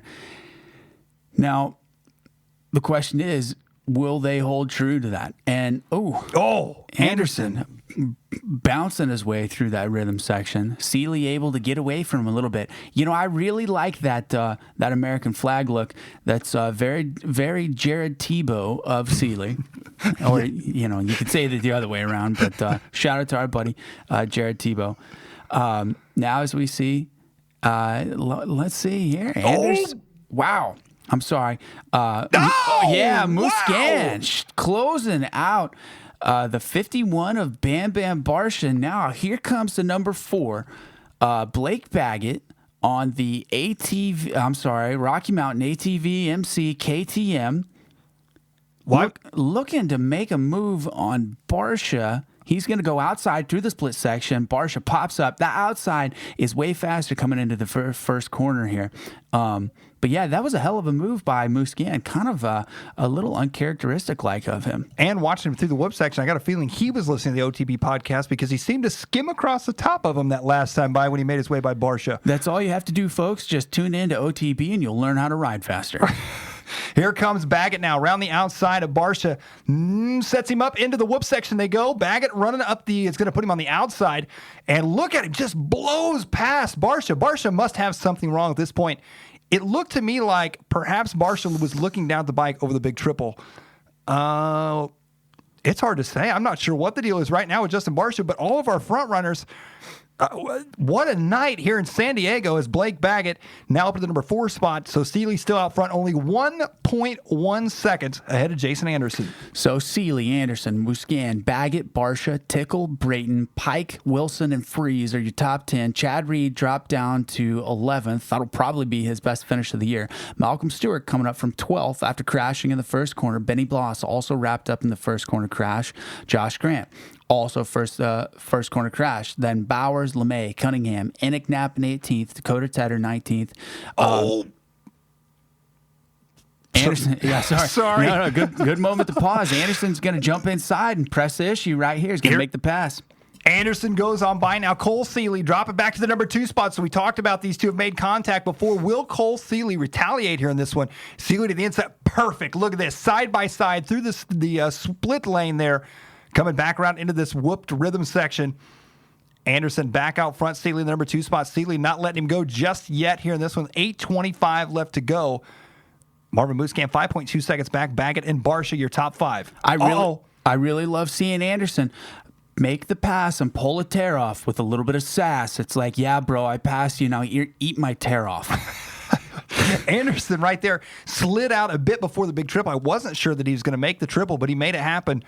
As they come back into the rhythm section, there you see Anderson triples in and then hits the sand whoop. Seeley goes double and then doubles into the sand. So totally different lines for him right there. And it looks like Anderson's starting to stretch it out now.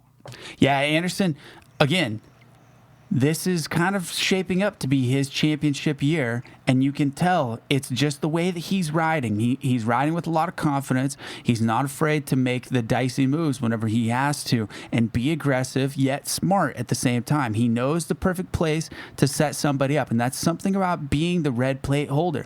If you can handle it correctly, it will boost you into the next race every time with that little bit of confidence edge, and you can see it through his riding. The way he's hitting the sections, the way his flow is, he's got his jersey untucked, he's doing his Jason Anderson thing, and it's just working. There he is. So he goes. He's not tripling into that sand section there. He's going double, quad, double. That's a really hot line. I think Seeley's probably going to pick up on that here later in the race. Well, that last time by the line, Jason Anderson with a 52.3, Cole Seeley with a 52.9, 0.6 of a second last lap between them. Still the fast lap of the race, though, belongs to Seeley with a 51.4. However, Anderson right now putting together more consistent fast laps as he is starting to stretch out 2.2 seconds now over Cole Seeley in second, Marvin Musquin in third. And look at this, KTM sitting third, fourth, and fifth. The Red Bull KTM riders of Musquin and Tickle in third and fifth, and Baggett on that Rocky Mountain ATV MC KTM in fourth. Yeah, Tickle really picked the pace up. If he stays fifth, it'll be his best finish of the year.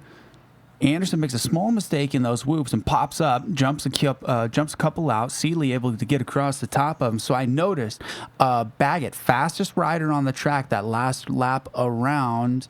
He had a 52.1, but now that we're coming across the finish line here, Anderson with a 52.4. And looks like, yeah, he's the fastest rider on the track right now on the 16th lap. Well, look at this. Barcia has dropped to 7th. He is one place ahead of Weston Pike, who went down hard in that first turn. So Pike has worked his wall all the way up to 8th. Barcia went from the front all the way back to 7th. Unlike, very uncharacteristic of Barcia, that's for sure. Well, especially the way his year's been going so far. He's had a lot of really good top 5, top 3 results, and he started good and finished good. So, yeah, it makes me wonder if he's having a little bit of a problem. As you can see, he's the first Yamaha in 7th place. And actually, as a matter of fact, as we scroll through here, the next Yamaha is Cooper Webb out in 20th place. So he's holding the flag for the Yamaha team right now. Maybe the Yamaha guys are struggling with the track tonight. They might not have the right setup, and maybe that's what. See, the thing is, whenever the bike isn't working right, you would put yourself in a bad situation like Webb did, where you're in those kind of slamming back and forth battles instead of being able to be comfortable on the bike and just make passes. Well, there we see the Red Bull KTM of Brock Tilko, of course, a former 250 class champion. And right there behind him going to be Justin Brayton, the number 10 on that Smart Top's on him. Smart Top. I could not think of the name of it right there. Justin Brayton working his way around right now with 4:30 left to go. Anderson out front. Now the gap between Anderson and Seeley only 1.1 seconds. So Seeley seems to be closing it back up. There is Weston Pike, who absolutely got punted in that first turn. But Pike picks up that Auto Trader JGR Suzuki and has now worked his way back up into 8th. Pike's current heart rate, 190 beats per minute. That's, wow. He's dropped it down a little bit more. Let's see, as it pikes up, literally, through the whoop section, it does. So you notice the heart rate will jump up through the whoops and then downgrade significantly, maybe 15 beats whenever you start getting more hang time over those triple sections in the straightaways. The BPM really takes a plunge, because what you can do over these finish lines, and this is something, that like Scott Gebkin teaches at his Innovative MX classes, is anytime you're able to catch air, you go as deep in as you possibly can. It is a conscious technique that these guys have mastered, that you have to really focus on your breathing. If you don't breathe, you can't hang on because your blood flow isn't going to your arms. You get tight. So that's like Adam Sensorilla was talking about getting tight. That's usually derived of forgetting to breathe, or having, like really tense up moments where the bike might dance out from underneath you or something like that. You really have to keep yourself calm and collected. And right now, our red plate holder, Jason Anderson, is so far mastered that yet this year. Oh, and there's Marvin Musquin. Musquin to the inside on Seeley now. So Cole Seeley drops to the number 3 spot. Marvin Musquin back up into the number 2 spot here in this one. And Baggett has closed the gap up on Seeley. So Seeley headed in the wrong direction as well, as Baggett not able to make the triple that time around. Time is winding down here in this one. There you're looking at Blake Baggett. We saw they were just showing Justin Barcia. And Barcia, he may be forgetting to breathe here in this one, as Barcia dropping way back. And now they're coming up on Reed. Marvin Musquin in the number 2 spot now. Seeley in that 3 spot. Reed steps out of the way. There's Baggett. 2:30 left to go before that white flag comes out. Back around right now, Anderson with a 3.7 second lead. So I would venture to say this is pretty much Anderson's main event here in this one. 20 laps in. Now, normally, if this was a race a couple years ago, we'd be getting the checkered flag right now, and we still have almost 2 minutes plus a lap to go. It's interesting to watch the timed races, how it plays out, because several of the rounds, obviously they're only running, say, 18 laps sometimes, 18, 19 laps, something shorter. But a race like tonight, obviously they're going to be going a lot more than they would normally be going. And I've noticed also Musquin, another rider that doesn't keep his finger, or I was talking about that earlier.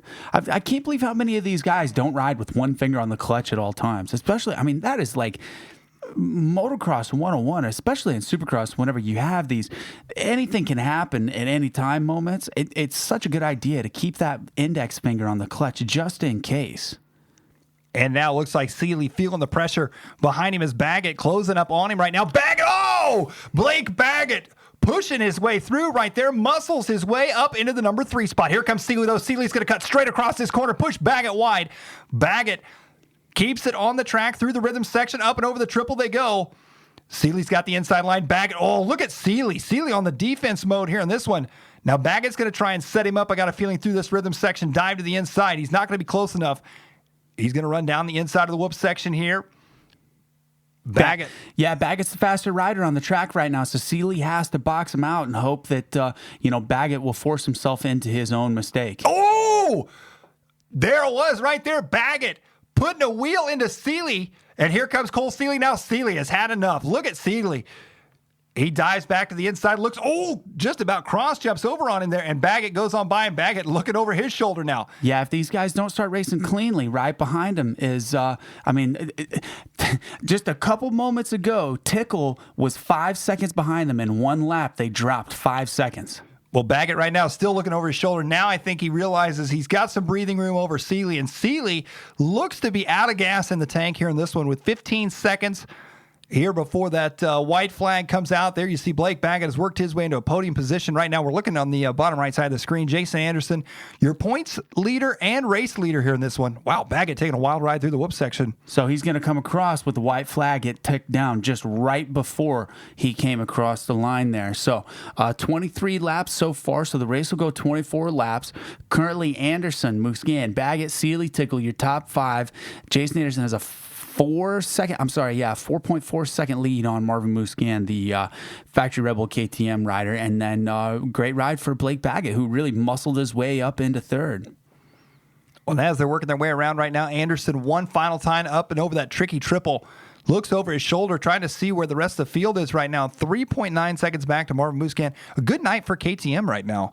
Looking at 3 riders in the top 5 as your leader working his way one final time through the sand. The 21 looking to stretch out his points lead just a bit more. One final time across the start there. You can see the mechanics cheering up and over the double. One final turn. Checkered flag is out. Your 450 main event winner, Jason Anderson. Beautiful ride for the New Mexico native, Jason Anderson, El Hombre, the gentleman from the Southwest Dirt Gang with that jersey untucked like a true gentleman. There he goes, gives his training partner a nice handshake there. And looks like Anderson's looking back to see how far Seeley dropped. That's good for him. That's good racing. So let's see here. Let's go over to the points, and we will get a refresh on the points here and get those added up for you as soon as it updates on the AMA timing site. Well, what a night from San Diego. Obviously, another rough night for Eli Tomac, which has become all too common. Ken Roczen, of course, a tragic night for Ken Roczen as well. Hopefully that nothing too serious with that arm. Look forward to seeing some updates, hopefully very soon from him or from the team or Racer X or Trans World or whoever's going to report on it. And there you see Jason Anderson taking yet another win tonight, stretching out his points lead even more here in this one. And a great ride for Blake Baggett as well, taking third. That Rocky Mountain. ATVMC, KTM. Another solid ride out of Justin Brayton coming through in 6th. He really worked his way up, kind of a sleeper throughout the race again. And then Weston Pike also from, on the ground in the first corner to 7th. That's a great race. That's a great race for him. Barsha 8th, Wilson 9th, Freeze 10th. Benny Bloss, the Oak Grove, Missouri native, just right down the road from where we're at, 12th place on his Rocky Mountain ATVMC. Truck Central LLC, KTM. Well, and you see the mad rush there. And it looks like we're going to hear from Anderson right here. I've just been putting myself in good positions, and I've just been fighting. I feel like that race was pretty tough because I followed Cole, got around him, he made a few mistakes, and then Marv was coming, so I really had to keep my head down. But, man, I'm excited to keep getting these wins and podiums. I'm just grateful for the opportunities, and I couldn't do it with the whole crew behind me. Rockstar Energy, Husqvarna, Alpine Star, Paradise Chevrolet, Dragon Goggles, Aero Helmets. There's a whole crew, and I'm just excited. Congratulations. Back-to-back wins for Jason Anderson, guys. Sure is. It's also back-to-back podiums. So I'm friends with Jason on Snapchat, and so I get his behind the scenes. Ugh, I don't want to see that recap anymore. Yeah, man, that's 2 years in a row. Roczen having trouble with that and just a weird arm injury. Okay, so yeah, I get to see the behind the scenes of Jason's, day to day. Totally just normal dude, goes out and does a lot of normal stuff. I mean, sure, he's obviously putting in the work, but he still goes shopping, goes to the mall, goes and eats frozen yogurt. I mean, he's riding on confidence right now, and his work ethic and his skill are there just fine. So he doesn't have to rely on that, and so he's just enjoying himself, and just as he should be. I mean, he's won 3 races so far this year. Still trying to get an update on the AMA website. So. Well, once you're doing that, I'm looking to see if you can get an update on Roczen's arm. Yes, if anybody has updated anything. I'm not seeing anything so far. Not quite. So going back further down into the ranks, so let's see. Reed with the 13th, Bowers the 14th, LeMay, the Alaskan, in 15th, and the 7 Deuce straight off Privateer Island in 16th. Stewart, not really able to come back and muster much up, 17th overall. Cunningham on the HEB 180 decal Suzuki. That's he's 18th, and then you drop back Webb, Tedder, Roxon, Tomac. Tomac completed 0 laps. Rider out of Cortez, Colorado. Bummer deal for him. So he's his championship is definitely completely over. All right, so here we go. The rider point standings. Let's go with it. So currently, after 6 rounds of Monster Energy Supercross here in San Diego at Petco Park, February 10th, 2018, Jason Anderson, 141 points. So now he has almost 30 entire points ahead of second place Justin Barcia. So Anderson, Barcia, Seeley, Roxon. Roxon only gets 2 points today with that DNF. Then Baggett, Brayton, Pike, Musquin in 8th after missing all points at Houston, not able to finish that one, then or even enter that race. Grant, Tickle, Webb, Tomac with, man, brutal year. 64 points with 1 point, no points, 26, 26, 10, 1. So Tomac's year has been either fire hot or ice cold. We drop back out of Cape Girardeau, Missouri, the number 55 MCR Smart Tops Honda, Vince Freeze. Then Chad Reed, Malcolm Stewart, Dean Wilson, Jeremy Martin, who just did the first 3 races of the year on that Geico 450. And then you kind of have some popcorn results here. And looks like Austin Politelli is going to round out your 30th position in the series with 1 single point. So, yeah, Anderson walks away again with, 3 wins, a second, a third, and a fourth. That's, that's a good way. That's a Ryan Dungey way to win the series. Well, according to our friends over here at Trans World Motocross, it looks like the reason Alex Martin did not ride in his was the heat race crash. He was too sore to ride on Parade Lap. They retweeted that from Racer X. I just talked about it. I wasn't a Twitter guy. Barcia, not stoked after the race. He was very pissed rolling the finish line, looked at the bike and banged his head in frustration. And but nothing on Roxon's arm yet. Okay. Well, we'll stay updated. Let's go to the FS1 broadcast and hear from the Moose Gang. I'm really happy about my main event. Not the beginning, the first few laps. I was not running the same pace as the guys in front of me, but I stayed consistent and try to be smart and try to give it a run to Anderson. All right, Marv, wrap it up. The speed was good. Let's do this. Thanks to the whole team, Redwood KTM, we made the bike a lot better for the main event, and that's what we got looking for too. And thanks to all the fans, San Diego's been great. It's a beautiful stadium downtown, and I really enjoyed it. So thanks everybody. Nicely done. And now for Blake, it's back-to-back podiums for you. How would you characterize your night here in San Diego? Yeah, just giving my best shot. So I'm happy to get up here for the second time, back-to-back podiums. Of course, would like to get a second, get a win in there. We're just going to keep plugging away on our Rocky Mountain ATV, KTM, WPS, Fly Racing, Scott Goggle, Alpine Stars. My trainer, Michael Byrne, Forrest Butler, my wife, everybody. Drop all those sponsors in there. Plugging away until we hit the top spot. Right on. Nice work. Bam. Well, cool. What a night. Yeah, great racing. That's,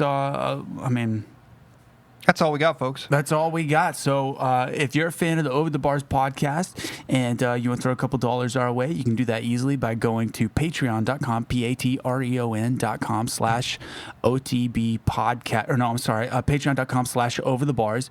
Obviously, our Facebook here. If you like it, give us a like, give us a share, comment, tell your friends, whatever. Tell your friends about the Race Companion. It's hard to guarantee what we're going to do this week in and week out because Mike runs RC car races. I work on the weekends sometimes. We have it figured out pretty much on Friday whether or not we're going to do this every weekend. So, just kind of play it by ear. Watch for us on Instagram, Facebook, no Twitter. Let's see, what else? Go to ripandruts.com and order yourself a set of graphics, and also OTB t-shirts are available there. Roxon's arm again. Yeah, again. Yeah. Yikes. And thanks for tuning in. Yeah, just tell your friends. Mike, anything you want to sign off with? I don't think so. Thanks, everybody, for tuning in, as always, and hopefully see you next week.